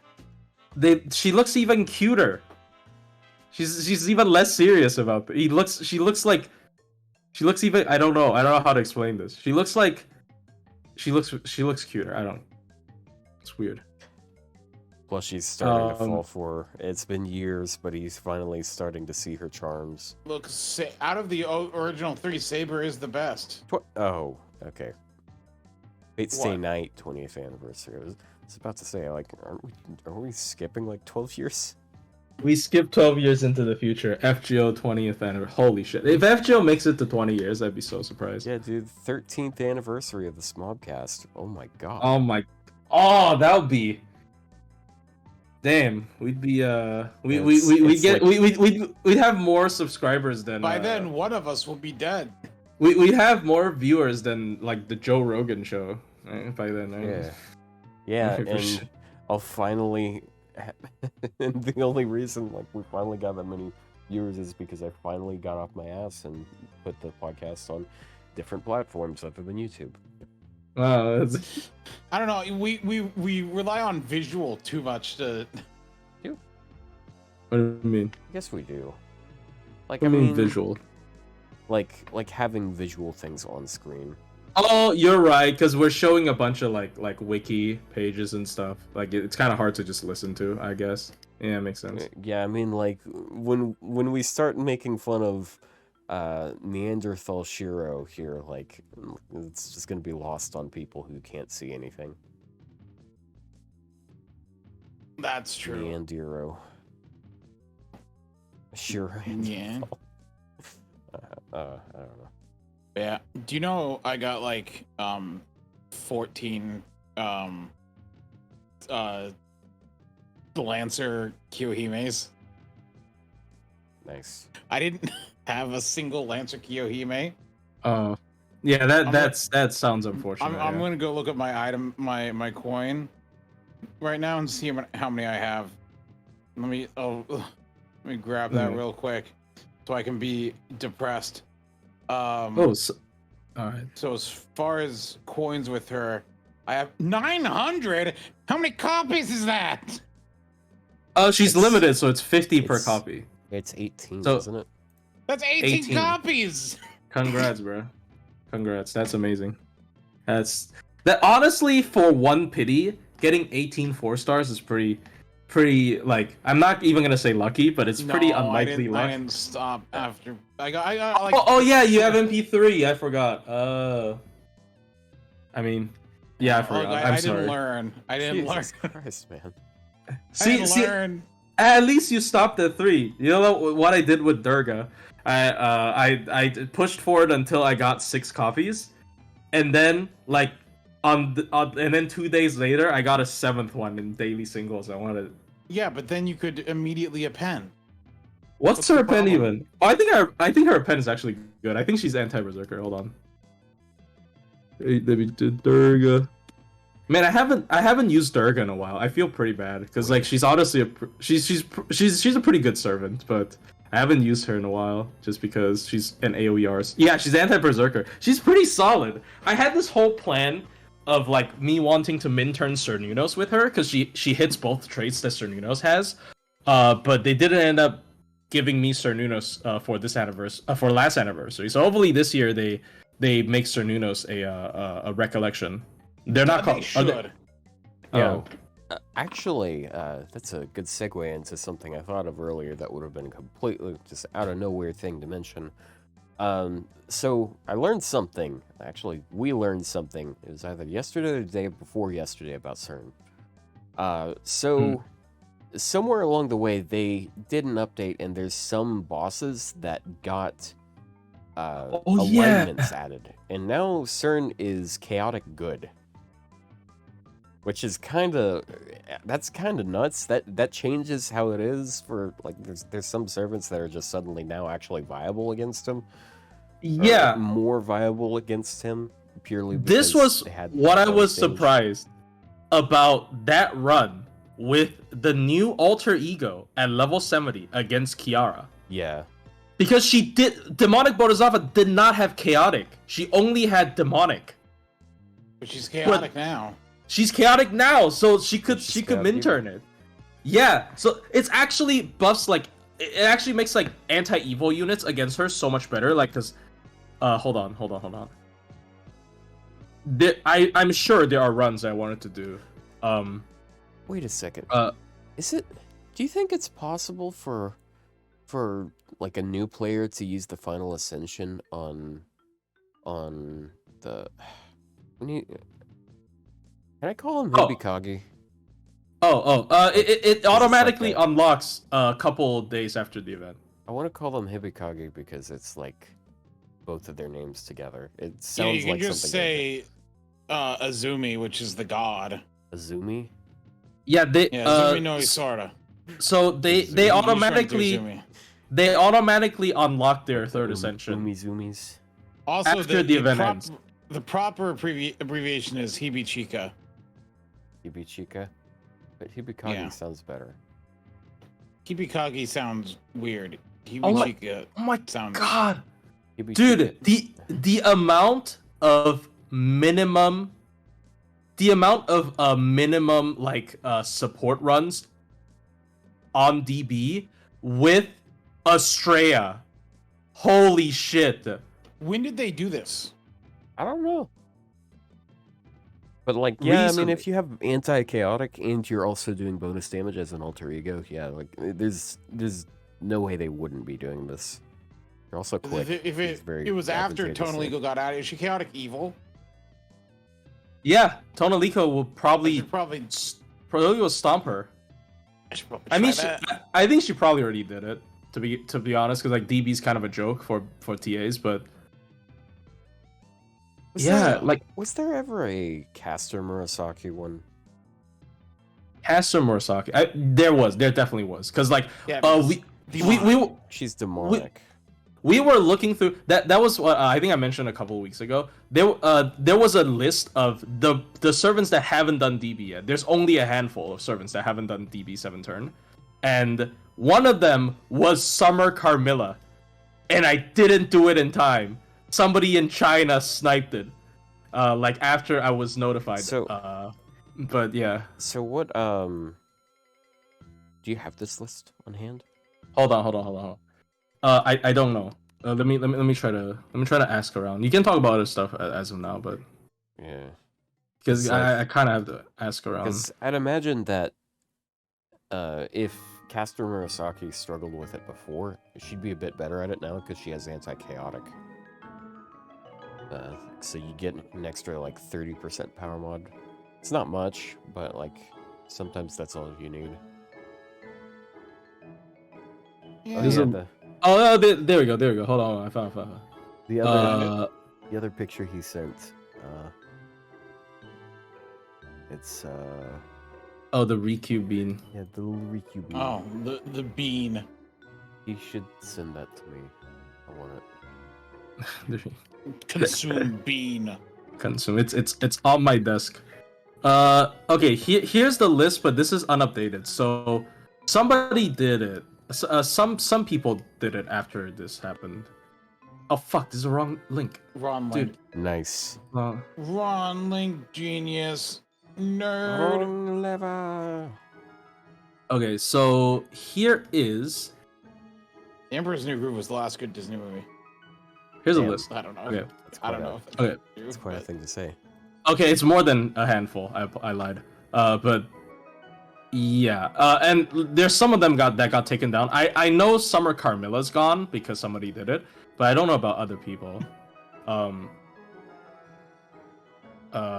mean, the Proto- caster makes sense. Dude, Proto Merlin's the only extra class that haven't done it. That's Dude, actually insane. I thought Castoria's done it.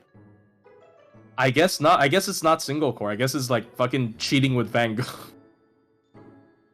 I guess they used the Van Gogh Buster card or something, because like so many runs is literally like, oh my god, my Castoria did a 7-turn DB, and it was literally just Van Gogh half the time, and it's like, oh okay, yeah, nice Castoria run, dude. How do I read? It's classes. It's just sword, okay, bow, it's just classes. lance. Yeah, it's just Okay, but classes. what? Rider, caster. Oh, okay. That's why So it's EX. Okay. the bottom 4 are only done during events where they have damage bonuses outside of the event.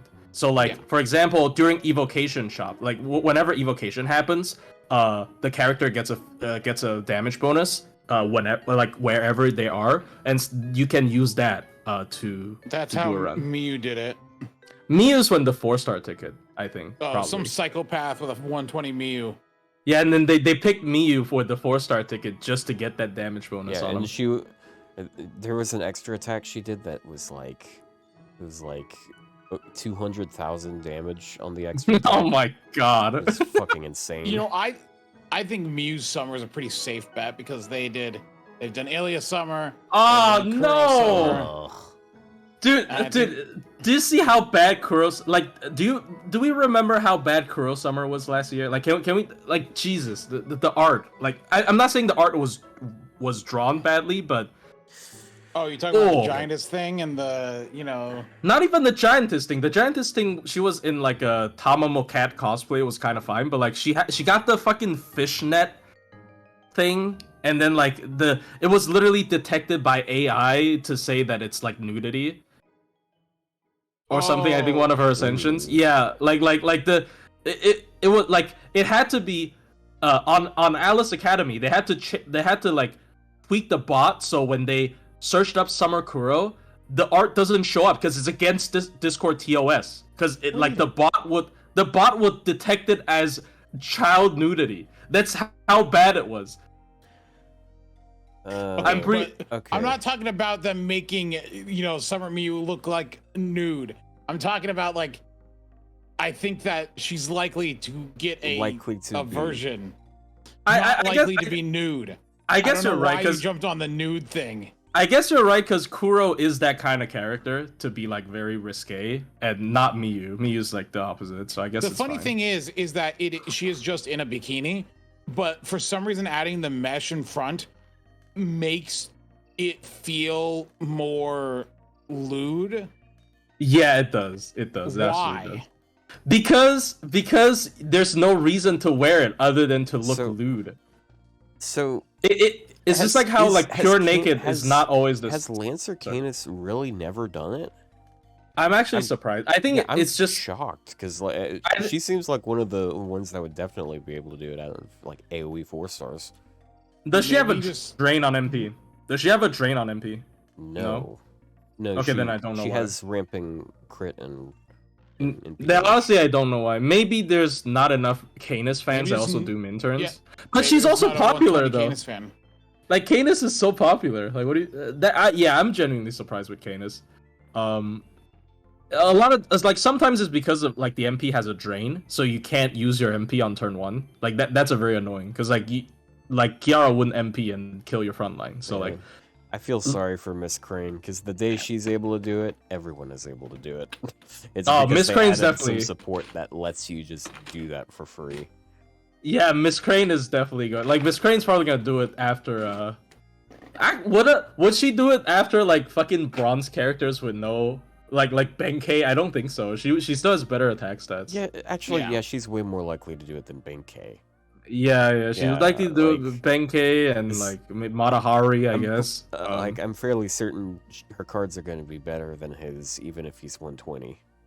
Yeah, but Edison, yeah, like the only meta support that did it was Summer Scotty. Well, the meta support that doesn't have a damaging MP, like Koyan Light and I mean normal Scotty. Sorry, Koyan Light and Summer Scotty are clearly cheating, so they don't really count. Guess all the alter egos have done it. Yeah. The only EX class that hasn't done it is Proto Berlin, which is kind of crazy to me. Damn. I guess it makes sense. Yeah, I guess it makes sense, but I'm sure. Well, okay, I was about to say.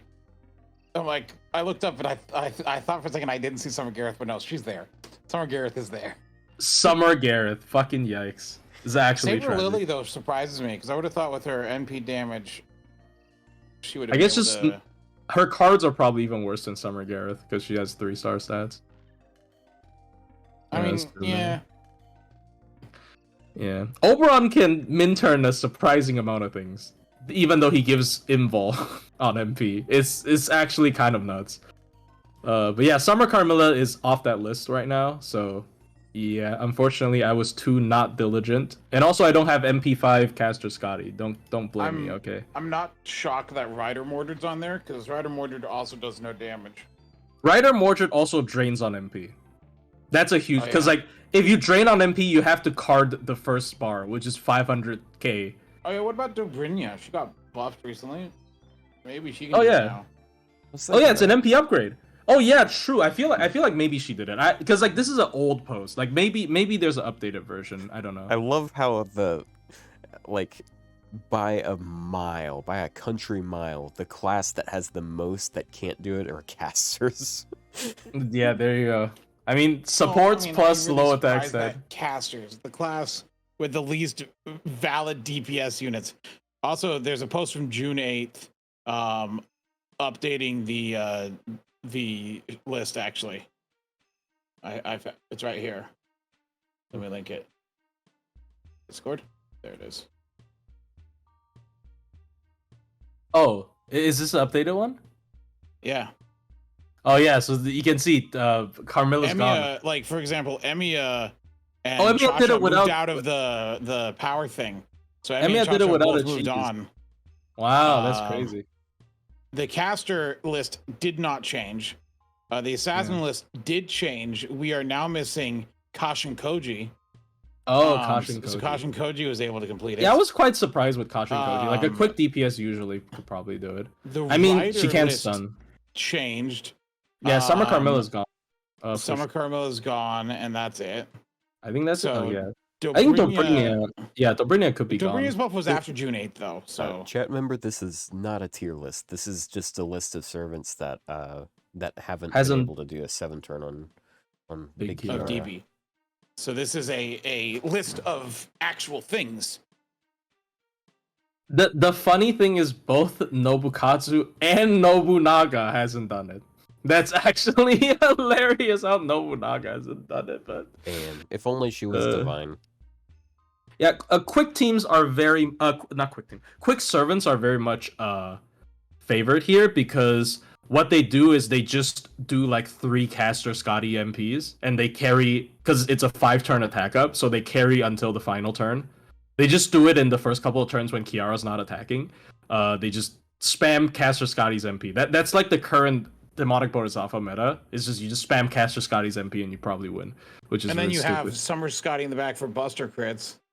Yeah, I mean, yeah, some like I've seen Buster units use frontline only and 2 caster Scotties. Like it doesn't matter. Like they don't need Koyan. It's just use caster Scotty. That's how good its MP is for this kind of stuff. But yeah.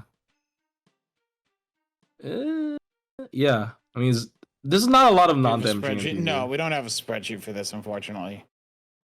For all the clears? True. I don't think there's a spreadsheet.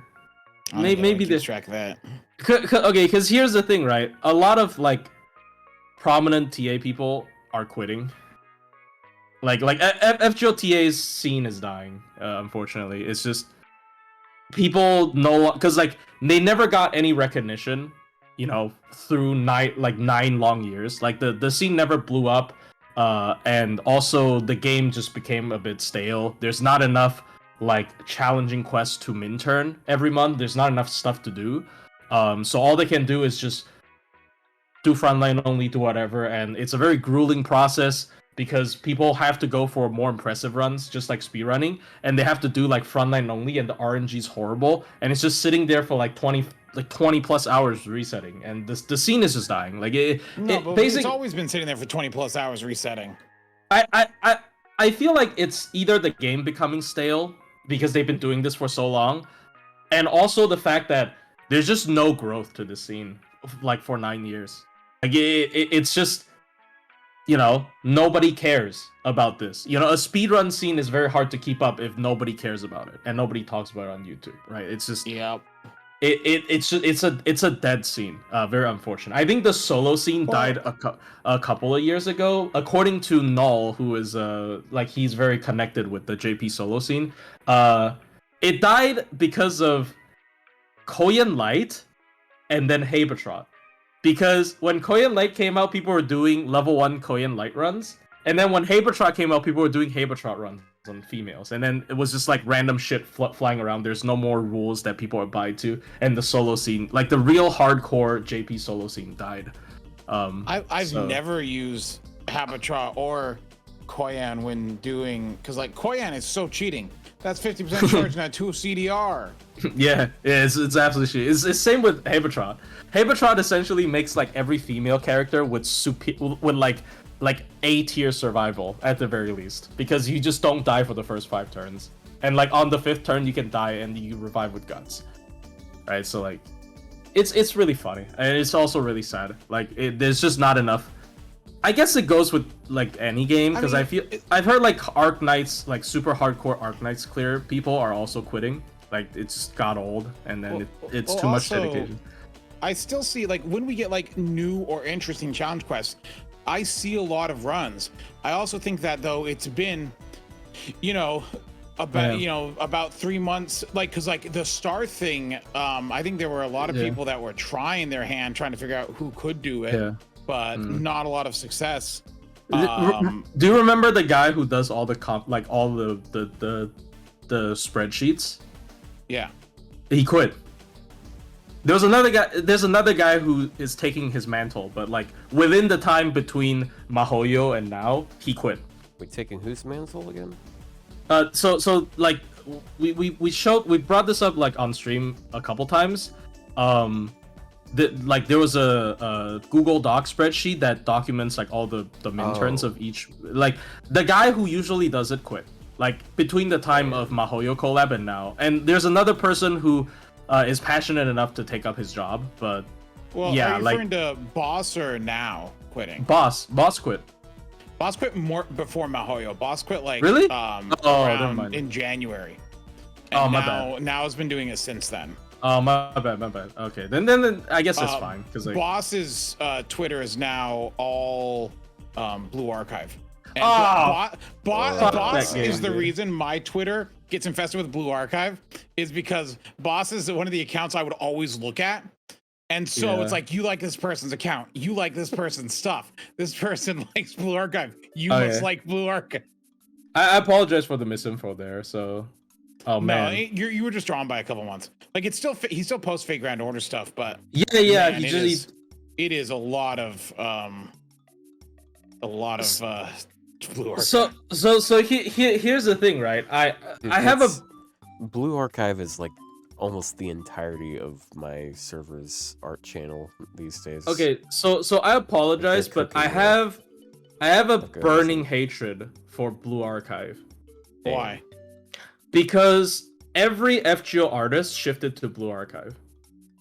Oh, like every like FGO fan artist, you see them like post about their future projects in like this year's Comic Cat or whatever, and they all fucking went to draw minors. Like I don't know. I guess that's just. It's where the money is. Look, he's not saying the words. Yes, I know, but like if you just start making Like, Okay, I know I will you stop. say I'll stop. you say that because It's where it's the funny money to say is, it that though. way, but like. Okay, But, like, so they all shifted to drawing Blue Archive characters, and I'm sorry, man. It sucks. Like, it sucks. It's a very cruel reminder to how like no longer mainstream FGO is, I guess. What do you? I mean, okay, hold on now. Remember, FGO still makes a ton of money. Still is like the third or fourth. Just because something else is more popular doesn't mean that your thing is worth less. Ryou, it's the same. It's the same thing. It's basically the same thing as like content creators shifting away from FGO. It's because it's because the secondary market that creates things based off of it. It doesn't have as much of an incentive to, because it's just not a large enough market. Yeah, there's no money to be made. Like it's just. Here's the thing. I don't think the volume of Fake Grand Order has gone down that much year over year. I think just the volume of like artists doing Blue Archive things has gone up more than anything else. So hold on. I guess. I don't know. I look. I only look at my Twitter feed, and just like you said, it's flooded with Blue Archive to the point that I have to ban the keyword. Not because I actually like hate the game. I actually tried Blue Archive, like, because like every time people tell me like, oh, this game is like super good, I try out the game before I lambast it. I did have a way better experience playing Blue Archive than Uma Musume. Dude, right? So, dude, what even is Blue Archive? Because like I've asked multiple people that play it, and they just can't explain it to me for some reason. It's like a top-down battle simulator. I guess that's the best way to put it. So like the perspective is top-down, and you deploy the students or your units, and then they rush forward and they shoot. They automatically walk forward and shoot, but like I'm pretty sure the location you put them and then like skill activation timing matters. And then there's also like I think support units that don't stand out to like there was a unit I have which drives an ambulance, and it's only like whenever I use her skill. They shoot at like robots and other people. Yeah. I think they're like they're also like they're like angel robot. I forgot what they are. I'm sorry. I don't know if they're dead or not. That's the thing. I think it's similar to Nikkei. It's like like in terms of the setting, they're not like real people. They're kind of like these are completely different. No. They're not robots. No? They're not robots. They're not robots. Oh, I think they're in purgatory. That's what I mean. Oh, they're not robots. I don't know what they are. I'm sorry. They're not completely human. So it's not that straight up that they're immune to guns, but I don't understand why. I mean, they have halos. I assume they're like some kind of divine. Maybe they're angels. So you mean if Blue Archive and Nikkei had a fight, that see, here's the thing. The Blue Archive and Nikkei are both published by Nexon. Oh, they're angels. Okay, they're angels. They can. Okay. What if they can cross over? Okay, they're angels. Oh, okay, they're angels. Okay, they're angels. That makes sense. Okay. I mean, angels versus robots. Who's gonna win? Wait, yeah, and also, what is it? They hit. Let's see here. Wait. I mean, it's okay. Like honestly, as a game, like I'm not having too much fun with it because I downloaded a JP version, so I didn't read the story. So that's probably why I didn't enjoy it as much. But like, it's a real game. Like I was kind of baffled when I was playing Uma Musume, because I feel like it's not really a real game. It had like I guess it's not a real game. It's horse betting. Also, yes, I did look it up, and I know Blue Archive references the Sephiroth a lot. Like like Keter, Yasod, Hod, Bina, or something like that. Because I'm looking at the Sephiroth. I don't know which ones are in there. Like Uma's fun, really? You don't know what the Sephiroth is? Okay, the Sephiroth. Sephiroth. No, I'm joking. Not Sephiroth. I thought you were saying Sephiroth. Sephiroth is named from the Sephiroth.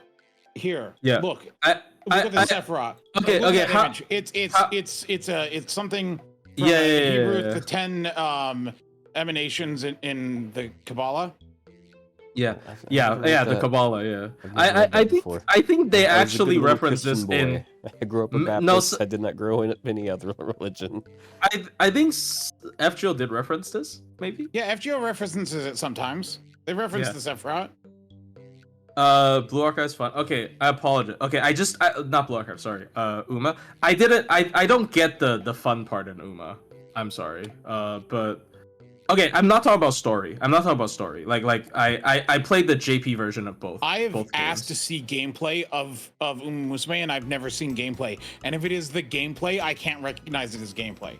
I can recognize like a lot of games their gameplay, but Uma Musume, if it has gameplay, I can't recognize that as gameplay. So basically, Uma Musume is like you're training a horse for like a week. I don't know if it's a week, but like you're training a horse for a week, so you're choosing how to train her. You're choosing like maybe I force her to run a bunch of tracks, and then to train her cardio, but maybe like maybe I overtrain her cardio so she doesn't perform well. Like you have to have a good blend of rest, and you have to bond with her, I think, and then you have to obviously train her to run fast, and then after the whole regime you throw her into a fight, and then depending on how well you train her, you win the race. And then you throw into the race, and then depends on how you train her, you win or lose the race, I think. So I didn't get the whole like gist of it because I didn't play it for very long, so maybe I'm missing the fun part, but it's more like the battle itself is you're not engaged in the well, it's not a battle. You're not engaged in the race itself, but you're engaged in the background work you put into by training. So you're telling me it's like Beyblade? So it's how you spin it into there, but you don't actually not even after that. Not even just spinning into it. It's like how you polish the Beyblade before you actually put them in the race. You know what I mean? Like you don't actually, because the horse is racing. You're the trainer, so how well you train the horse reflects on how well they do in the race. So you're just looking at them race, but you're looking at like, oh, all of the years of training finally made my horse girl run very fast. I guess it's easier to put. I don't know. Yeah, it's a training simulator. Well, it's not like FIFA. FIFA, you actually play the game, though. You actually do kick. You actually play the match of soccer. It's like FIFA, but you don't actually play the match of soccer. You just see a bunch of people that you trained kick soccer on their own with the AI. Oh. So yeah. It is. There's no actual real-time engagement into the battle part. I know it's a race, but it's kind of like the battle part. You just train your characters. You just train your characters and you throw them into a fight. I mean, it's fun for some casual fun. It's like a you just throw them. I don't know. There's I don't know. Apparently, there's a lot of depth to it, like how you train your horse girls. There's a lot of like details you have to take care of, but because I downloaded the JP version, so I'm just clicking. There was only a JP version. Okay, that's my fault, honestly, for not waiting for English version, because I could barely understand what the fuck's going on. Isn't there an English one coming out like soon, or is that a different? Yeah. They're announcing it at the English Anime Expo. Well, here's your chance, Plushie. You're having a second chance to make your horse base if it's going to be 3 years behind. How are they going to play catch up, and how much faster will it catch up compared to FGO? Well, they're horses. I'm sure they can run. It's horse racing. They can catch up. Okay. We have the same fucking joke. I hate it. I'll be right back 1 second. You guys talk about something. So what I end up doing, because I can't read, what I end up doing is I just put them through a whole month of like very heavy cardio training, and it's just. And at some point, they're just like they like tire out by the time the race happens.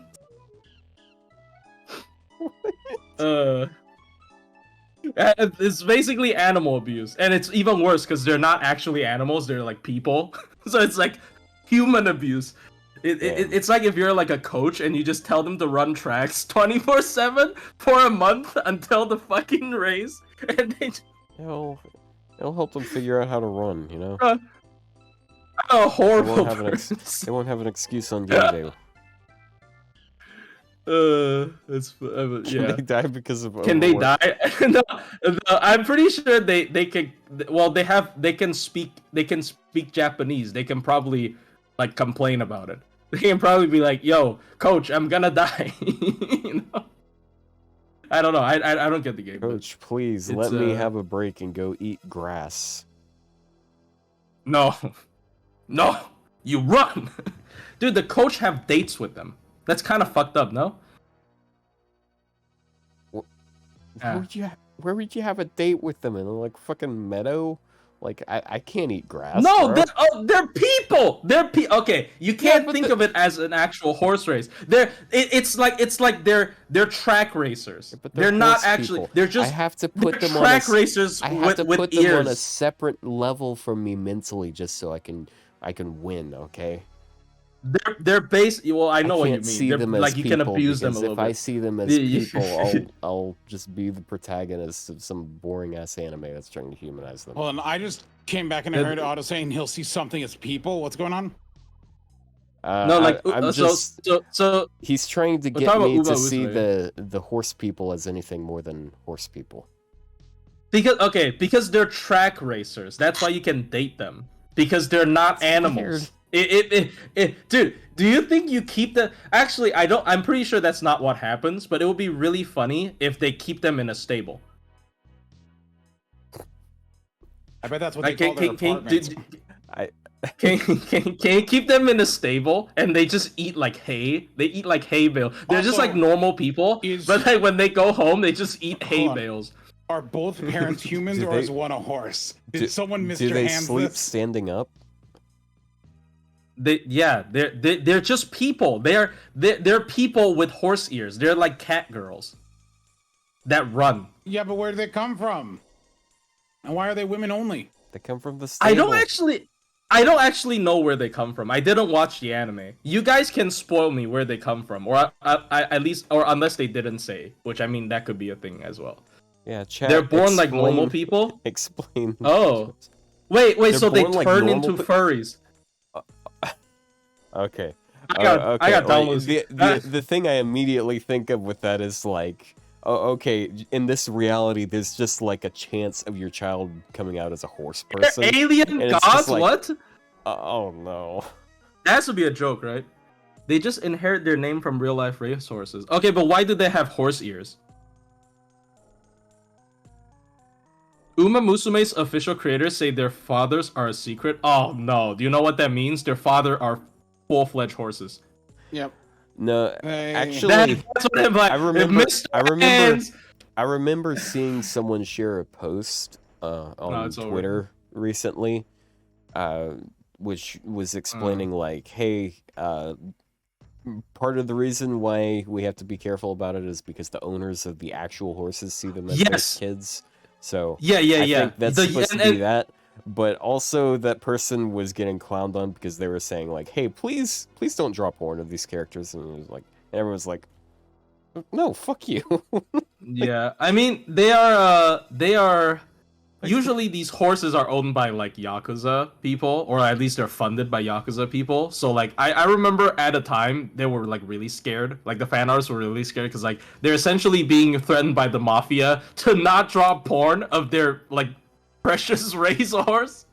Yeah, but some of them don't care. Well, I mean, like it's the devs' fault for like playing in such hot water to begin with, because like why the fuck are you making it? Why are you humanizing these characters? One of the owners said, wait, that's so funny. One of the owners said they'll only allow it if their character designs have bigger breasts than the other horses. Damn. Really? Dude, he's kind of base. He's kind of base. I think that would be so funny. Okay, you can be like, yo, Uma Musume, if you want to draw a character of my horse, they gotta have blonde hair and have a British accent. Okay, but what if another person gets their horse in there and he says the same thing? Do they have to make a choice between them? No. You gotta fight it out in a cage match. whichever mob boss fucking wins gets the bigger boobs. If they go with So if they go with the second one and thereby nullifying the first one, does that mean that they have to contractually remove the first one from the game? That would be so fun. That would be the pettiest thing ever. Like if the horse owner is just like, okay, no. This was not part of the contract. She no longer has the biggest breasts. You can't have the rights to this I would horse be anymore. in utter disbelief. Utter. That would be so funny. That would actually be so funny. Ryou, are you still there? I am, yes. I'm Okay. sorry, I'm in a Google hole of Googling, trying to figure out how Uma Musume are born. It's not They're a great so funny. search topic here. It is actually so funny. I think that is such a funny side of this fucking game or series in general. That'd be so funny.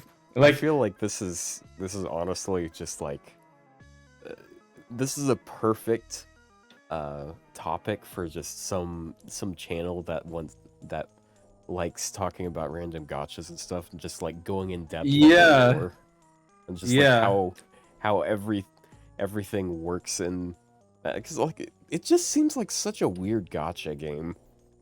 Yeah, it's a weird concept because like it's safer to use like historical characters somewhat, and you just have to dodge you just have to dodge the controversial ones. But like using horses they're still alive, is pretty, and they're still actively racing is pretty cool, I guess. If you're into that, like if you're into horse racing, I've heard like there's two groups of Uma Musume players. There's obviously the weebs, but there's also the actual like horse betters. That they're like, oh, that's actually kind of funny. That I can bet horses, even when I'm not betting horses. Dude, that's like gambling index. That's like my brother with Azure Lane, because like my brother, he's Oh, a so you big like ships? ship nerd. He You like has boats? pulled for characters because he likes the boats they're based off of. That's fun. I think that's fun. That's like how these games introduce like new topics to people, or like vice versa, introduce these games to people who are already interested in the topic. Like, I mean, there's a bunch of memes about how like step aside historian, a Fate fan is coming or something like that. Right? Now, I will say, I think this year has been a drastic drought of historical figures, because we got Hibiki, Alice, Sojiro, Alko. Then we got like Hassan of the Shining Star made up. Iori. We got Iori's Raiko historical, again. but Yui and Raiko, those are all very Fate versions. No, I mean, I guess those count. Yui's Do a those real count? person. Yui's a real person. I'm surprised. I guess Takeru, Raiko, Yui, and Iori count. I for some Yeah, reason was they're thinking real of them people. differently. Because I mean, guess it's not as bad as I thought, but it's really weird because you like when you play Samurai Remnant, you're just like, oh, this is just the main character. This is just the main MC of this Fate series. But no, he's like historical he's character. a historical murder hobo. Like, yeah, he's a historical character. by the way, I've been playing through 14 in the latest expansion, and every time they give me the murder hobo option of like, no, let me go kill them, I pick it, and every time they say, no, you can't go kill people, that's against the law. It's like, then why give me the option in the first place? Yeah, that's like fucking fake freedom. I hate that. I hate that in games. No, I mean, illusion of choice. I mean, it gives funny dialogue options to act like you're gonna go, Uma Musume beat wiki. people up. I mean, wait, Uma Musumes are descendants of alien gods? I thought you were joking with that. What the fuck? Wait, What? They're foreigner servants? Wait, what? Oh, what? Are they from the... Oh, you're joking. Oh. Nah. Yeah, I was about to say like Listen, yeah, that's a little out there. if they're descendants of alien gods, then why are we the ones training them? True. They should be down here, being the jockeys, being the human jockeys. Like, what the fuck? Just lowly creature. Lowly creature? Low... Like, oh no, Rio, no. You know what I'm saying. You Wow. literally... I know, but I saw an opportunity. You literally know what I was. Oh my god, bro. You sure do have good eyes for those opportunities, don't you? Look, it's funny though.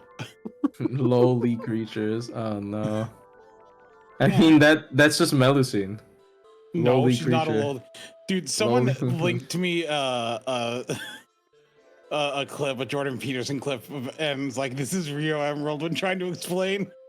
I saw that. I saw that. That's funny. Was that on stream? Yeah, here. If you have audio here, you can play it. Auto here. Link it. Some people are disagreeing with me with the Lady Avalon's better Merlin. I mean, Merlin does have more value on his MP, but like in this day and age, you gotta play into the Castoria. Oh yeah, that was meta. yeah, that was like something you two said for a second, and then we went to something else immediately after. Like, yeah, Proto Merlin. What about Merlin? Merlin I mean, yeah, versus Merlin. Yeah, I don't want to like self promo the video, so I'm just gonna like briefly say what I feel. It's just like I feel like the MP obviously is less value if it's at MP1 versus MP1 versus base Merlin, but it just doesn't matter that much in the grand scheme of things when you're using Castoria. Like Proto Merlin has longer cooldowns, yes, but every skill has better value in my opinion than base Merlin, and the cooldown on Illusion is no longer relevant because of Castoria's MP. You're only using it when you fuck up. So you might as well use it for battery if you're never gonna use like a lot of times you just never have to use Illusion if you're using an Arts team with Castoria if you don't fuck up, right? So you might as well use it on turn 1 for charge. And like there's another thing you can fix with like you can easily fix the Proto Merlin's lack of MP gain per turn. Well, actually, it's not lack of MP gain per turn. It's like she only has 3 turn effect rather than 5 turn effect. You can give her Prisma Cosmos because she can afford to run it over base Merlin. I do understand like base Merlin technically still snowballs harder than Proto Merlin, but if both are at MP1, but it's just Castoria. It's all Castoria's fault. Like if there's no Castoria, there would be a debate here. But like if there's Castoria, there's no debate here in my opinion. It's unfortunate. Well, yeah, I had this suggestion a few days ago, and I mentioned it to Plushie already. Like, just remove the ability to double support. Like, you can't pick 2 of the same servant anywhere. For the entire game? Like, anywhere. That would actually, like, accidentally fucking kill Koi and Light. Yeah, that's what I'm thinking. Yeah, I already Buster would be in shambles. Like that. It's like, you know what? When you're trying to shoot this person, and then like Coin Light was just passing by, and then she got fucking shot in the head, and she died. Like yeah, that's literally what happened. Because like Arts, in my opinion, Arts is actually the card type that cares the least about not being able to double up. Yeah, no, because I don't use it like supports. Yeah, Castoria, Lady Avalon, Castoria, like in Challenge Quest, Castoria, Rhaenys, Castoria, Tamamo, and in farming, you can do Castoria, Lady Avalon still, even though it's not that great. Castoria, Shufu, Castoria, like fucking Casterku, like Castoria is too strong, and she's also strong in the sense that she's strong just because of herself. She doesn't need like a synergy piece or whatever. Scotty we can also do that. Buster for being so pathetic without their savior. Well, you're killing my 120 here. What? I mean, you can still use her. You just can't use someone else's at the same time. Man, I guess. Horse girls, Uma Musume, are the reincarnations of race horses from another world. Their fate is to forever run towards their goals. That's kind of dark. So their goal in life is just to literally run towards a goal. That's kind of dark. That's like the start of a dystopian movie. It's like the dark world of Uma Musume. It's also hopeful, I guess. Like what? They're destined to run towards. Forever run towards their goals. It's. I mean, would you rather they stop trying to get to them? I guess that is pretty hopeful because right now, I gotta tell you, right now, there's a lot of people I know that would rather just lay there doing nothing than run towards their goals because of how bad the outlook is for some stuff. So yeah, I do believe having a goal is pretty important. Having a goal in life is pretty important. Oh, there's more lore. Hold on. Visibly, horse girls are human girls who possess horse features. Oh, thank you. They have horse ears inside of a human ear. Instead They of a don't? human's- Oh, They have instead. horse I ears guess- instead of a human's and a tail that matches their hair color. They are also blessed with incredible speed and stamina, which grants them the ability to race others of their kind. Horse girls are well known amongst mankind and appear to be greatly adored by them as well. So they're just like physically as strong as horses, but they look like humans. It's an idle show where they race. So they're like A-Train from The Boys. So they're just like better horses.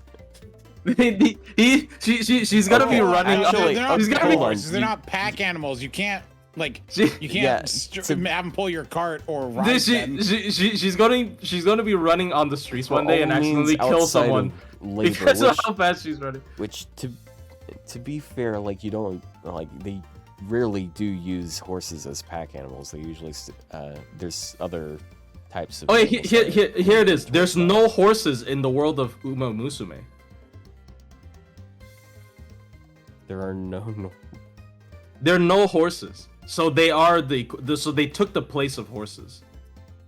There are cases of relations between humans and Uma Musume. There are no Uma boys, and fathers of Uma Musume are a secret. Are like elves. So, I guess they just aren't allowed to imply that there's. I don't know. There's no betting with Uma Musume. Hold on, dude, how does that make sense? People bet on fucking NBA matches. Like it doesn't. It's not a derogatory thing to do. Question: are there Taco Bells in Uma Musume, and do they put Uma Musume meat into any of the? Oh, I don't. That's filler. Oh my god. The cannibalism. I'm gonna venture a guess that the answer is no.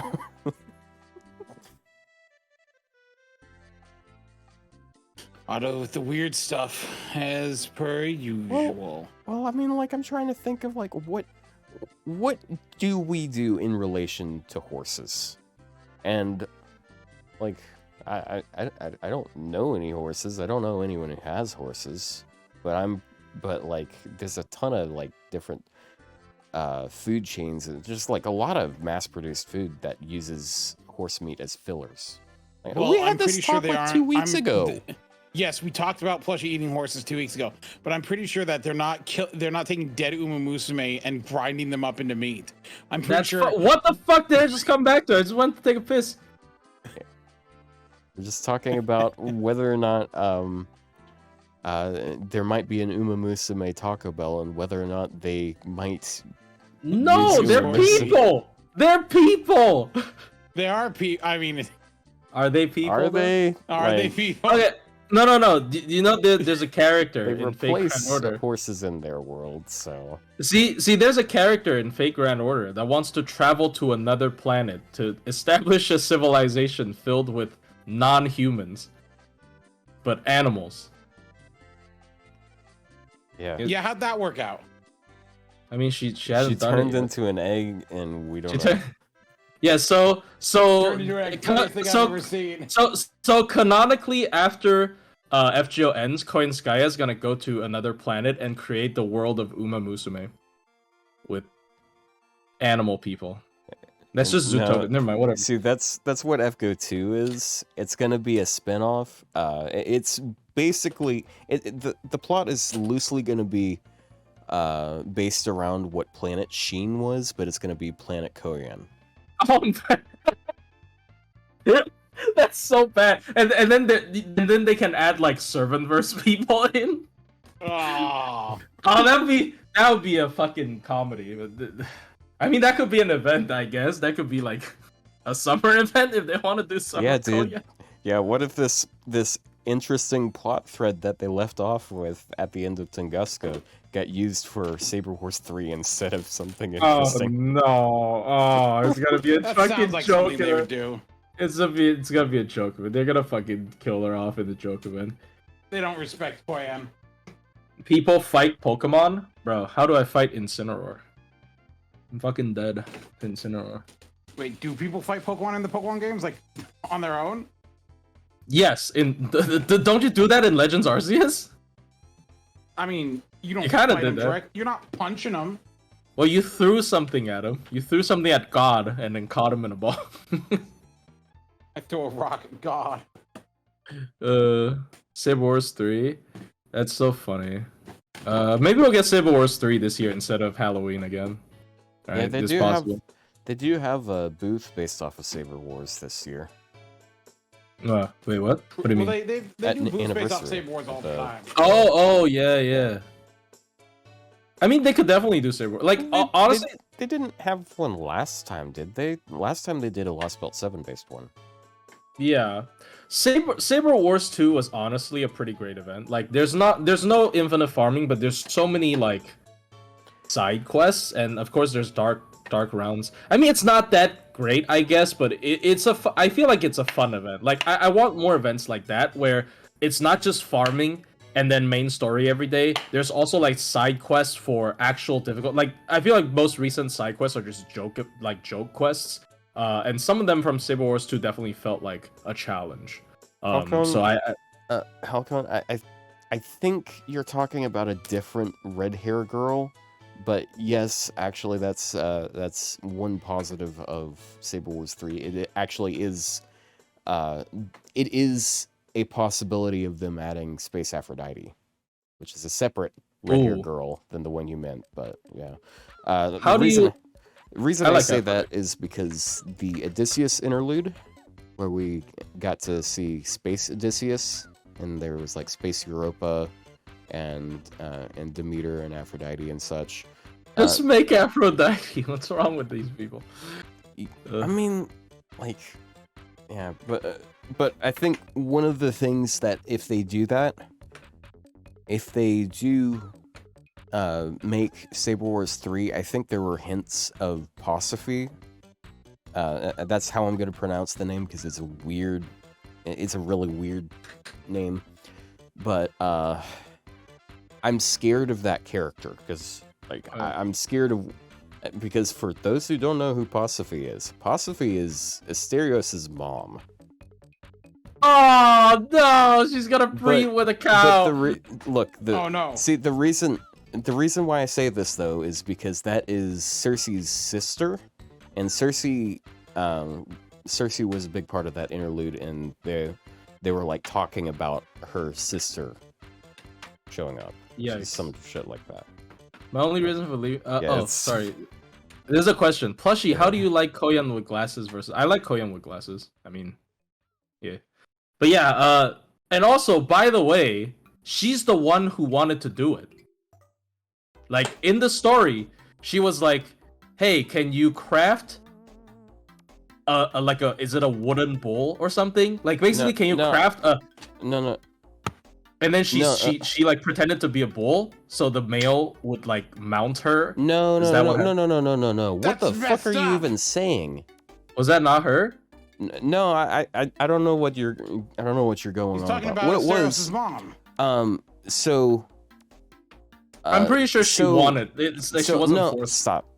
Okay, sorry. Like, you're just gonna say really weird shit if you get it wrong. Okay. Okay. So basically, what it was, so her husband was like the king of this land, and he had this thing with I think it was Poseidon. Yeah, it's Poseidon. And like every year he would sacrifice their best bull to him, and they were always fine with it. But one year he's like, dude, this bull, I really like this bull. I don't want to sacrifice this one. So he sacrifices a different one, and Poseidon's like, hey, you must really like that bull, huh? Yeah. And then, Poseidon's kind of a okay. So it's Poseidon's fault. Okay, yeah. Yeah. Wait, so So Poseidon brainwashed her to be into the bull. Yeah, Minos. That's it. Yeah, King Minos. Yeah. Yeah. Okay. Well, thanks, So, yeah, Poseidon. Yeah, you know, just mean senses of humor all around. It's what happens when you're a god. My head canon is Zeus paid him. He's like, I kind of want to see that happen. I mean, and then Zeus became a bull. Yeah, he became a bull, and that's how Europa. Wow, Europa has a little mechanical bull that's so cute, right? Let's not talk about why she has it. Yeah, it's because Zeus gifted her a bull. Yeah, like a mechanical bull. Yeah, that's what. Yeah, but like before that. Okay, we don't talk about what happened before that, but yeah. It's a gift from Zeus. Okay, but before that, he turned into. Okay. I mean, it's not like a rare thing in Greek mythology. Can we just throw this episode away and like do something else? It's not with the topics. Look, no, it's Greek mythology. It's Greek mythology. It's Greek mythology. Like honestly, like I don't know. We got Aphrodite, who's designed to be the ovaries. Yuri is streaming on is trending on Twitter as Yuri a Steam. Why? Oh. Chipotle was streaming. Stop saying streaming. Trending off of like a single post that went really viral the other day. Like, dude, it is so fucking expensive. Zeus has done weirder. I forgot which person it is, but didn't Zeus turn into like a swan? Well, who was born from Zeus turning into a swan? Which one? I feel like I know that character. I forgot. Look, I've been playing SMT. Maybe it's a character in SMT. I don't remember. Oh, it was Dioscuri. See, it was Dioscuri. FGO related topic. There you go. Helen of what? Which Helen? Helen of Troy? Helen of what? Is it? Which Helen of Troy was Zeus's daughter. I didn't know that. I'm sorry. Oh. They were born from an egg. Hey Rio, Dioscuri was born from an egg. Did you know that? No. The Dioscuri were born from an egg. I didn't know that. That's kind of funny. And you know what the egg came from? It came from Koreanskaya. Wait, did the egg come from Zeus? Was he the female in that relationship? I mean, he turned into a swan, so I assume the egg came. Oh, it didn't. Okay, why the? Okay, never mind. That's funny. I mean, look, Greek mythology, man. The egg came from the mother. That's a person, not the swan. How does that make it? Whatever, dude. Yeah, it's kind of stupid. Zeus, you gotta like learn to bear it like once before you like it. Like I feel like he'll learn his lesson if he learns to bear it like once. And he's like, oh, maybe I shouldn't do this. Maybe I shouldn't fucking do this every like Wednesday afternoon. Like, it's funny. I don't know. Zeus is a funny guy, but he is definitely depicted as the least funny guy in Fate Grand Order. He's just literally the very authoritarian. I mean, okay, his like robot is funny. We took a look at that a couple episodes before. Yeah. His fucking robot is pretty funny. Yeah, the Robo Crotch is pretty funny. Yeah, that's weird. Gold dust? Man. How the fuck does he? Okay, whatever. I guess we're like out of shit to talk about. Oh, we have an event this. Okay, here's the thing, right? Like, okay, what we got? Servants is just there's not that much to talk about servants, unfortunately. Damn. Because I feel like the servants are I mean they're pretty straightforward servants, I'd say. The new alter ego, there's nothing. It's not like Aoko or Alice where they have like very special things. I think they're just like really high tier quick they're loopers. High end for normal gameplay. Yeah, they're very high tier quick loopers for sure. But yeah, I don't know. And Kyo's buff is. And don't pay attention to it, but chat, yes, what Sirius said is true. Anyways. So, I mean, and there's a lot of body parts things. Isn't like Aphrodite his? Never mind. Yeah, let's not delve into it. That's an entire weird conversation to have. Well, I got CERN's page in front of me. I also have Cha-Cha's page in front of me. Then I have Twitter. How can we combine these three things? That story is the origin of the term golden shower. Oh! Ugh. Oh, never mind. Okay. What I was thinking of is legal shower. I apologize. Huh? Yeah, Aphrodite was Kronos. Yeah. No, I know it's not Zeus. No, that's Ilia's skill. I'm sorry. I keep thinking she has a very inappropriate name for a skill, but it's legal shower. Is it legal shower or regal shower? It's legal shower. Why is it legal? It makes no fucking sense. Would you rather it be an no, it illegal doesn't. shower? Oh, it's regal shower. It's regal shower. See, it makes no sense.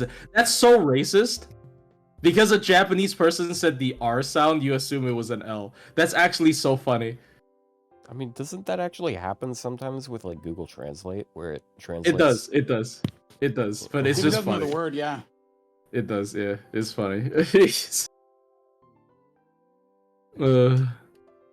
So, I made this meme recently, and like yesterday. It's popping off on Twitter. It's funny. Let's go. Yeah. It's a good one. You finally made a good post. No.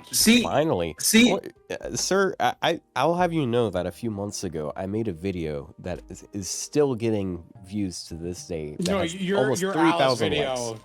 likes. I got recommended. No, I got recommended that today. It was 25,000 views. Yeah.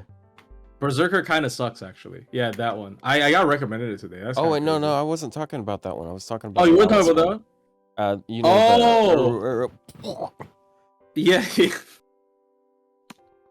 sounds very strange, but yeah, it's actually got 58,000 views. Damn. Dude, I got recommended my Writer Murasaki review today. I don't know why. It's in jail. Yeah. Yeah. Watch your own video. A Mighty Chain video. I should make a Mighty Chain video before he does. I'm making a Mighty Chain video. No, I'm making a Mighty Chain. I already have mine mostly made. I just have to edit over it. Well, yeah, too late. ZT already made his. Well, Quick, make a Mighty Chain short. Plushie, make a Mighty Chain short. Mighty Chain short. I actually kind of explained Mighty Chains when I did the Summer Scotty video, because I had to explain why Mighty Chains is so good with Summer Scotty. So yeah. I kind of don't want to make a short out of that. Oh, so you mean I just cut out the part in that video and then put it as a separate. That's so lazy, but I love that idea. Yeah, just explain it as like a minute long clip. Yeah. But Mighty Chains is it's a pretty big game changer. I think like not pushing just same card type chains all the time is great. But, yeah, it gives you, because like there are still times to do same card chains, and there are times to do Mighty Chains. Yeah, it just rewards you for more kinds of combinations, which is cool. Yeah, it gives more choice. Also, command code video. So many people has told me to do that. The reason I don't do that is because there's no set command code set for any servant, in my opinion. I'm always switching them around depending on what fight I'm going into. There's only one servant where command code should always be equipped on them in some sense, and it's the Roman one. Draco. Yeah, Draco. But but like, but you equip that on one of her cards, and then the rest are.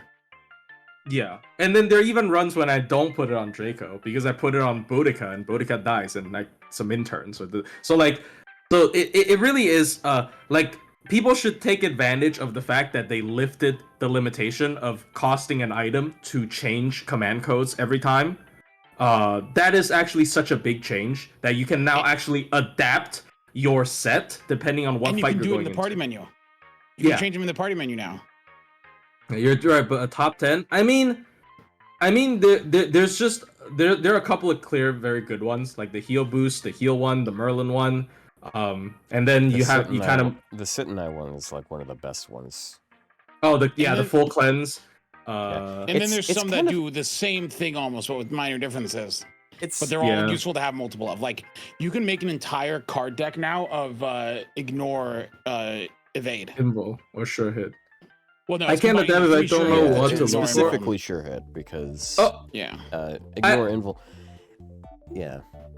I mean, I guess I can explain like solo sets because like solo usually you have the heal boost and the heal code together. But other than that, honestly, there's like okay, you can't adapt if I don't know what to look for. Well, it's very easy because it's like very literal. For example, if you need sure hit, you just bring the sure hit code. If the enemy has invul, you bring the invul pierce code. If the enemy has MP seal, you bring the anti-seal code. If the enemy has stun or charm, you bring the anti-charm code. It's one-to-one. Like as soon as you understand the boss gimmick, you just bring because like command codes aren't like super deep in my opinion. They're just additional counters you can equip your servant with. They're like mini CEs essentially. So like you just bring counters against the boss's fight gimmick like directly. It's not even like I have to think a couple. I have to jump through a couple of hoops. No, it's literally just the boss has something. The boss has something. There's immunity or there's a pierce, right? Like you just go or like defense up. You bring ignore defense. Like that's just it's just the one that removes defense and applies a debuff when it does that. CC shouldn't have a cooldown? No, they should have a cooldown. The ones that have cooldowns definitely deserve it, because just getting an extra 10% charge every turn or an extra 1,000 health every turn, like that would just because that would be combined with the heal code, and you'd get 1,500 every turn. That would just mean like there's so many heal codes that are just absolutely garbage now. Because like why go for one that gives you 300 health and something else when you can go with something that always gets you 1,000? That's that's basically basically these codes are balanced around normal play, so that's why they gave them cooldowns, right? Because the big balance point with command codes is that you don't always get their effects because it's in one card, and technically if you don't do anything to reshuffle your deck, you're getting that effect every 3 turns because of how card works in FGO. But they have to sort of prevent you from exploiting it in solos, like the most broken ones at least. So command codes are actually a lot more significant a lot of times in solos because you can abuse their balance point. Like usually their balance point is, once again, it triggers once every 3 turns, but in a solo you trigger it every single turn. So for the very broken ones, they have to explicitly make it only trigger once every 3 turns because that's how they balance it. So that is the main reason why command codes need to have cooldown. Like if solos aren't allowed, then they don't need to have cooldown. Yeah, that's just how it is. The ones that you can spam that are good for solos are like those minor effects, like allowing you to build up, like you can build up the heal buffer so you can double stack it, or you can always have the sure hit on it, a card, or you can always have like the immunity, like the star generation on it, or the NP seal immunity. You can make sure you always have that ready. Yeah. Like so those ones are nice to have. Yeah, that is the, at least from my viewpoint, that's like why they balance it. Because like it's actually kind of interesting to think like why FGO balances some things, like how they like why they balance it, and like why sometimes things are out of balance because maybe they didn't consider a combo or whatever. And like for example, I made like a very sloppy video, lazy video, because I just threw it together when talking about like CEs. But like Black Grail clearly isn't balanced around how the game runs right now, right? Like it was clearly balanced when FGO launched, when MPs are very hard to pull off. So it's really funny. Which is why every Black Grail since then has some sort of thing, like the Berserker one isn't 2400 attack stat, and the other 2400 attack ones, the NP damage is greatly reduced with the second effect. Yeah, it is really funny. A balance point. Yeah, I mean, I don't know.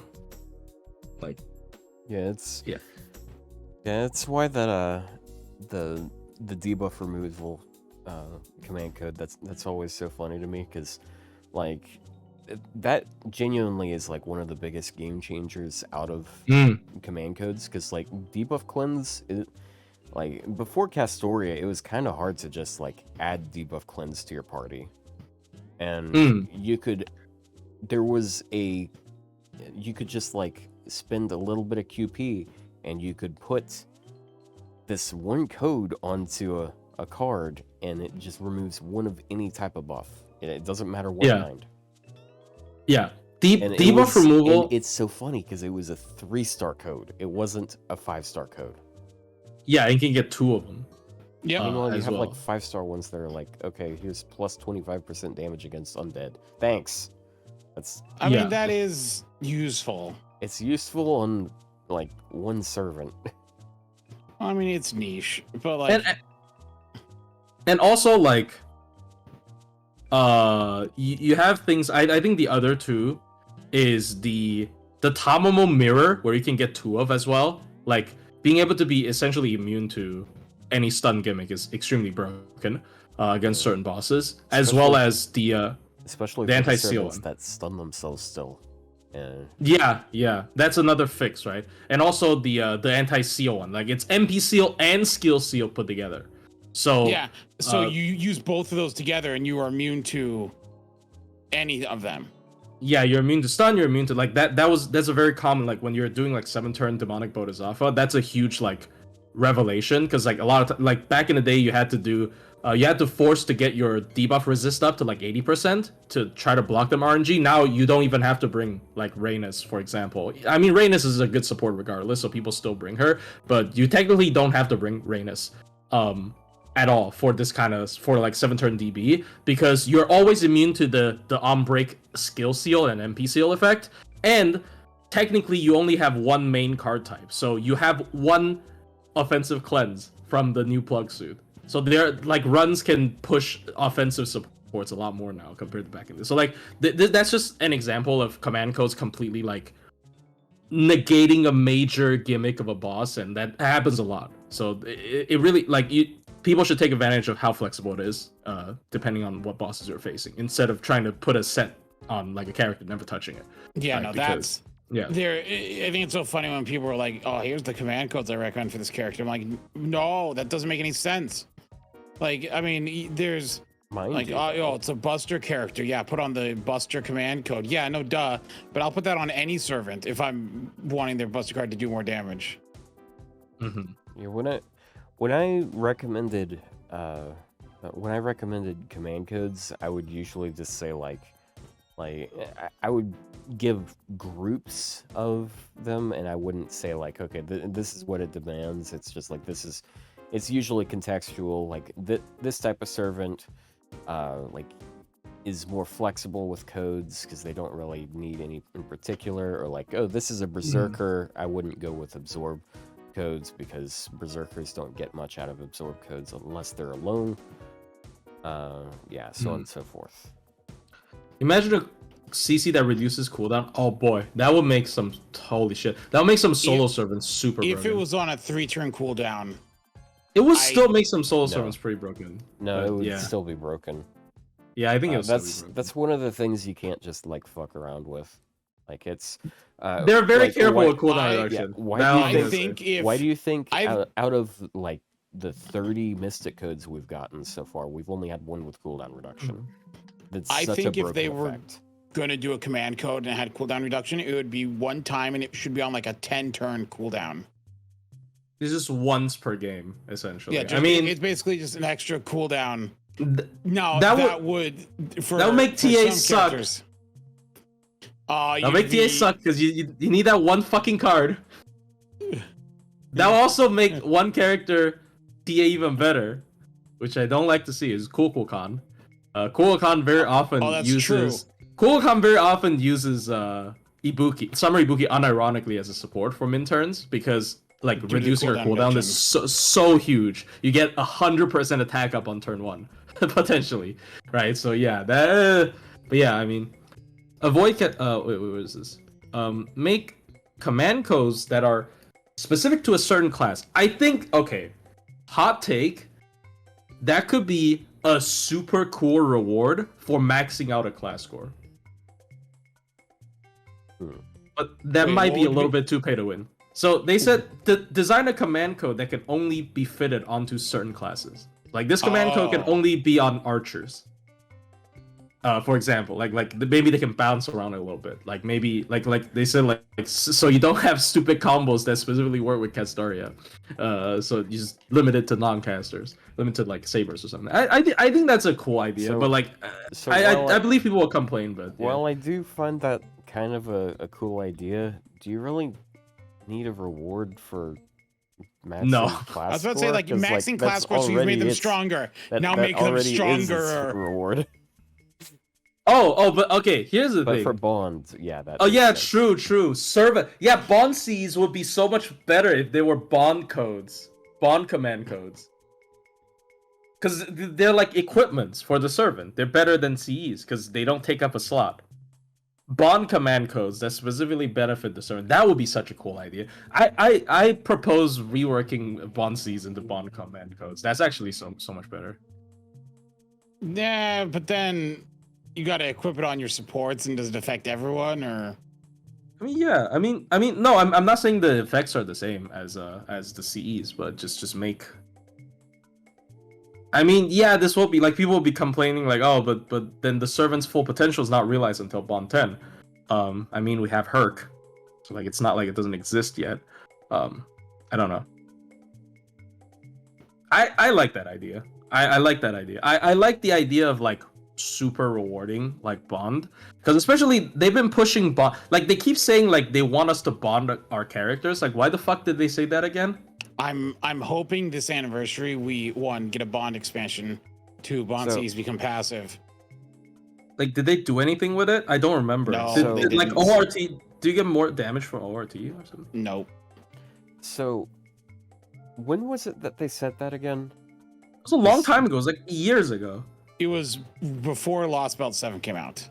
Yeah, because people were like, "Oh, something's gonna happen during Lost Belt 7," but it didn't. Because like, and then it didn't. It's also completely possible that they might have been teasing an idea they ended up dropping. Yeah, that would suck. Like, yeah, that's possible. I think this is one of the more likely ones. Bond thing like that just reminds me of like the time they said they were working on a PvP mode, and people would not stop shutting up. They would not shut up about it for a long time, even though, and like I still see some people say shit about that every now and then, but like they mentioned it once like 3 years ago, and they haven't said anything since then. Honestly, FGO hot takes here. I mean, that's my thing. I'm not against it. I'm against it being permanent, but I'm not against experimenting with it. Because I mean, it's something. Like even if it's probably not going to be anything good, it's just something at least. Yeah, because it's something. It's like a new thing that people can get excited about, more or less. Right? I just feel like the game needs to be less stale. A lot of times, right? Like the game just needs to be less stale. Like we need some stuff to talk about. It needs just like the game is just very like okay. I'm going against what I said earlier with like FGO not be. I'm not saying FGO's fucking like, what term did he use? Out of touch or fell off, whatever. That's not what I feel, but cannot compete. Yeah, that's what the term he used. But like I'm that's not what I'm saying. I'm just saying like I like them experimenting with stuff like Grail Fronts. I know a lot of people. I don't know how they would do PvP though. Yeah, it's not. Yeah, I guess it's like just a very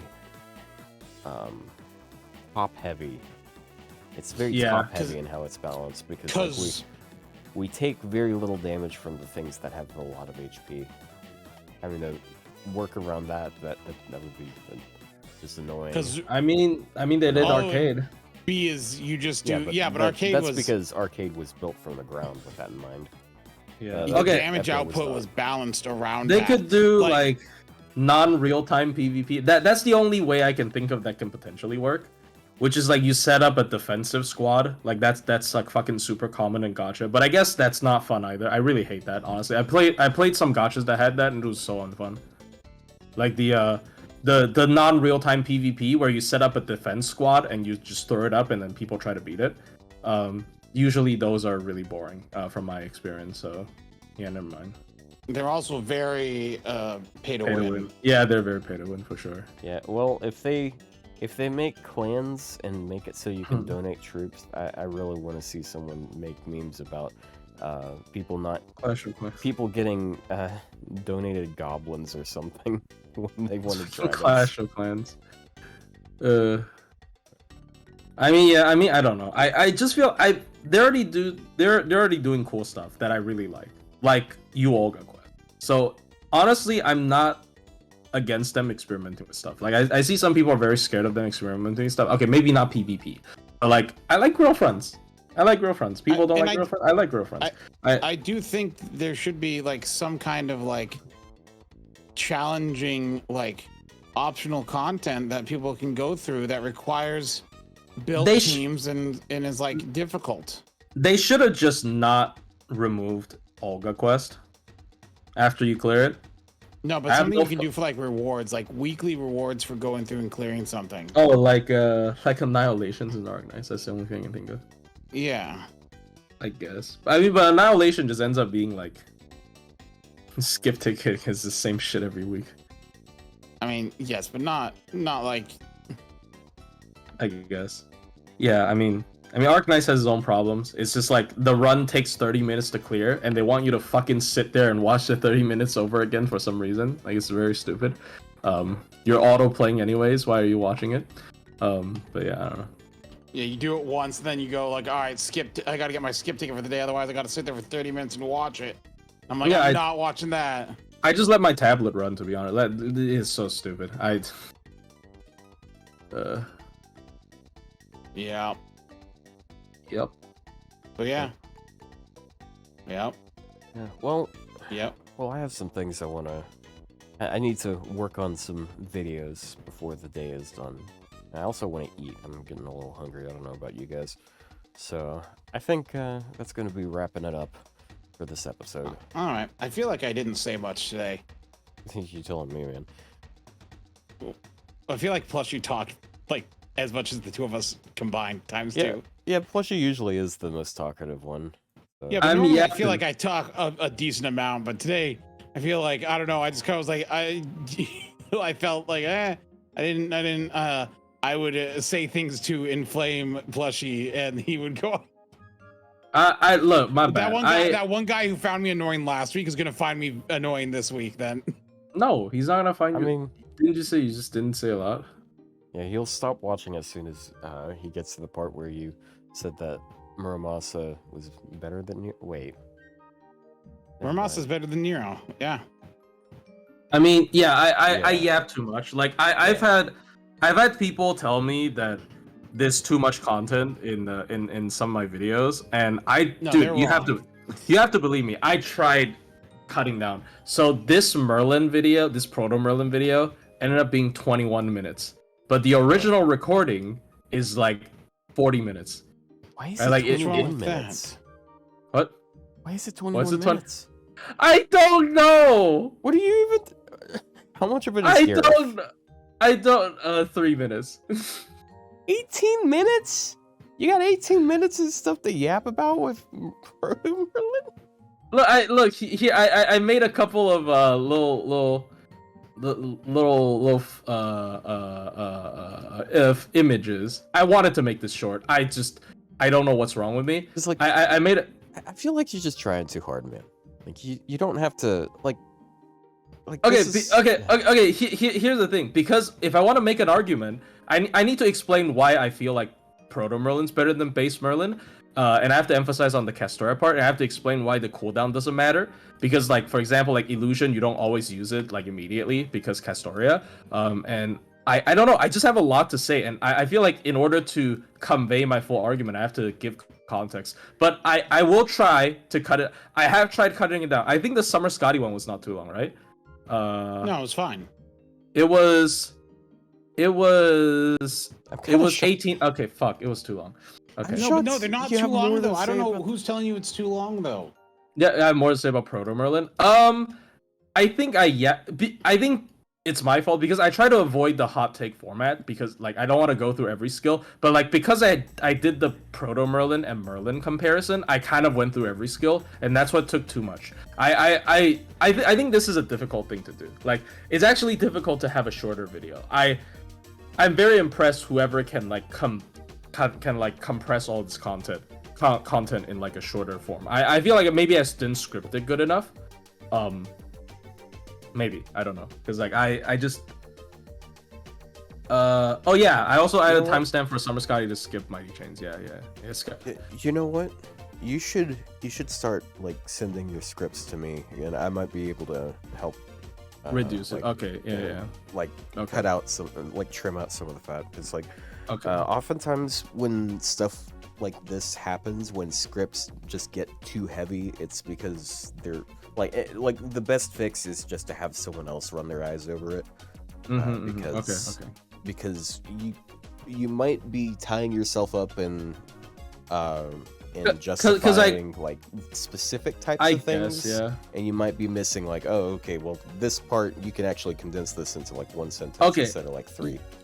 Yeah, I usually listen through the entire video like at least twice, and then like I try to cut out the parts that I hear redundancy. But yeah, definitely because okay, the script I do isn't full script either, so it's like pinpoints, but like I just go on a tangent too often. I will if you're willing to, I will send you the script next time, and maybe I'll try to like put a more detailed script so it's easier for you to cut out stuff for me if you have time. I mean, I know you have your own video, so like if you have time. I'm fine with giving feedback on that. I mean, it's gonna be about Ibuki as well, the next like banner breakdown. Boy. So I guess you'll be not worth it. Garbage. Fuck, dude. Hot takes. I'm gonna rank Ibuki a bit higher than Avalon. I'm sorry. But you don't need Ibuki to do anything. You don't need Avalon to do anything either. You do once your Castoria is Bond 15. You can't though. Like there's so many places where you can't just replace Avalon. That's actually a big point I was making in the video. You can't just replace Castoria with Avalon. It doesn't work on most characters. It works for Summer Melusine. Well, yeah, it works on like top tier. It works on my 120 Summer Melusine. Yeah, it works on top tier arts loopers. Do you know who's a top tier arts looper? Summer Ibuki. Like I'm not joking. No! Look, trust me. I really it's like I can't. And it's just pictures of Ibuki. I know that. I really want to push the narrative that Avalon's better than Ibuki, but it just, the more I look at it, I just can't. Ibuki is so good. Her misshapen rear is minus 50 points. Why are you so focused on her ass, dude? No, I just think her design is kind of gross as a whole. I'm gonna be honest. The problem, so unappealing to me. Damn. The problem with Ibuki is just, you know, you shouldn't roll for DPS that you don't like the design of. But other than that, like you know how people go crazy over a single DPS and then like fully grail them, like meta brain rot, like people meta whoring for like a DPS and then like grailing for gameplay. Out of every single character out there, I think Ibuki is probably the most justified person to do it to. Dude, I'm not 120 Tonalico, whether or not she was meta. Yeah, that's what I mean. Yeah, that's what I mean. So, but I think like if we're talking about gameplay, like Ibuki is very justified to like go stupid crazy. Yeah, if you like her, but man, I just visually, I'm Second Ascension. I think her Second Ascension is so unappealing. Like it's the exact opposite of attractive. And her Third Ascension also. I find it gross. Like kind of. I like the snake god. I like the snake god. It's way too far. Like. I mean, if you don't like your design, don't roll. Like that's just you're gonna have to be looking at her MP for like fucking. Okay, so Plushie, you make the banner breakdown for her. I make like a video essay on Summer Ibuki and stuff about her.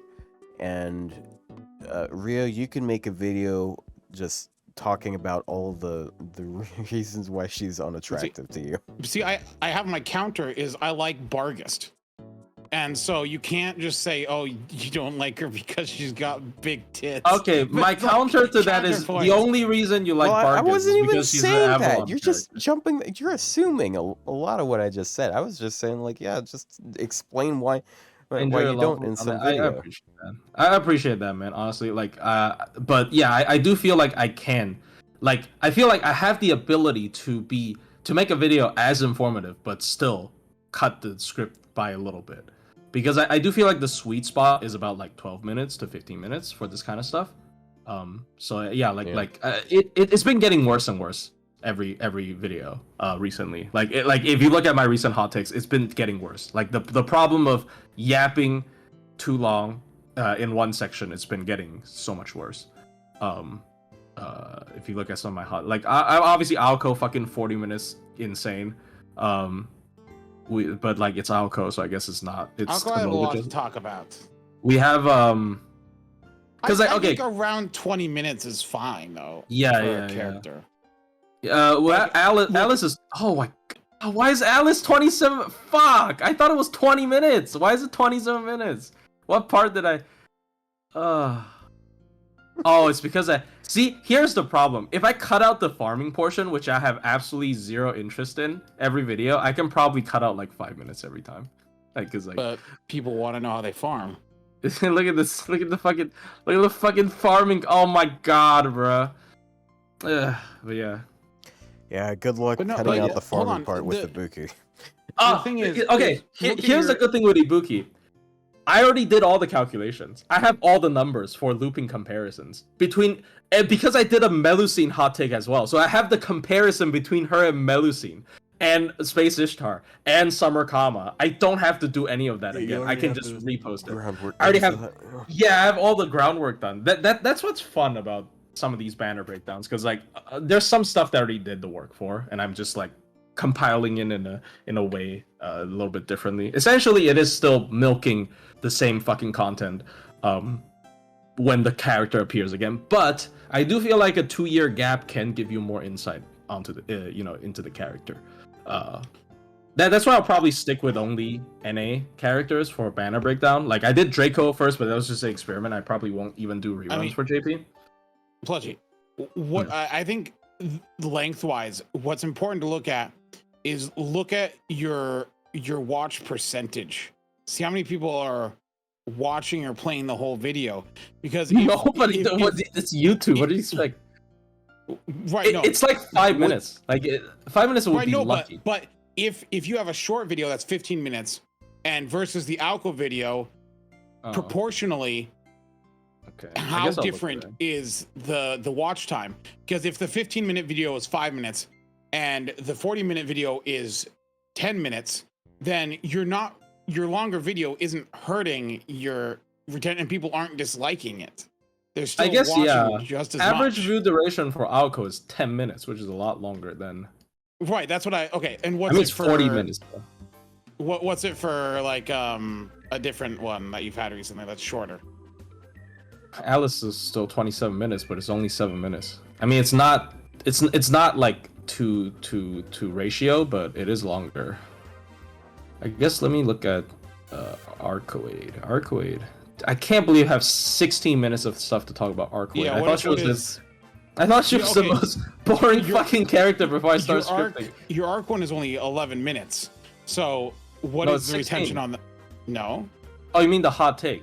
I mean, that's an old one though. That doesn't have. I know, but like compare the watch time and metrics. I think it stops increasing in a meaningful way after 15 minutes. Like from how I'm looking at it right now. Like so what is a 15-minute video? 15-minute. No, I mean like the new Arcoid one, for example. That one was that one has retention of 6 minutes as well. Okay, so Alice is 10 minutes and it's 40 minutes long. So yeah, I mean don't know. It loses. Look, I didn't mean to reduction make isn't about me, so I guess I'll figure this out it's off stream. But yeah, I don't know if Otto's dying or not, but I think it's interesting to pay attention to like understand that, like, especially in the FGO community, like, look, people put out hour-long discussions about a single servant, and people watch it. So I don't think your videos being 20 minutes or 21 minutes is a problem. Like, I'm gonna be honest. I see. Okay. Obviously I won't sacrifice like quality for the sake of making it shorter, but yeah, I mean that is part of what a creator has to learn, I guess. So I'll try to see what I can do, because like I do believe like 21-minute videos are a little bit overboard for this kind of stuff. Like when Banner Breakdown is supposed to be a more casual take on this stuff, because like I already have a hot take. You're going over a lot of different things. No, I went over Gareth for 3 minutes. I said she sucks. I mean, yes. But yeah, okay, yeah. Sorry, I didn't mean to make this about me, but yeah. God damn it, Plushie! Why do you always make everything about yourself? Alright, we should free Otto then. Let him go about his way. Yeah. Before he shrivels and dies free me of starvation from my mortal coil. You can click the end stream button at any time. You can also hang up the call at any time. He can. Our fate is in his hands. Yeah, right now I'm. Sorry, I just realized I hadn't talked, and I wanted to yap more because I'm like, I gotta get my word count in. Damn. Yeah. Well, yeah. Anyways, thanks everyone for watching. Hopefully there's some good stuff to talk about next week. We're gonna be in anniversary for NA next week. So yeah. Have a good one, everyone. How many St. Quartz we got? Have a good one. Talk about how much St. Quartz. Yeah. Well, let's flex it in all your faces. Join us then. Bye.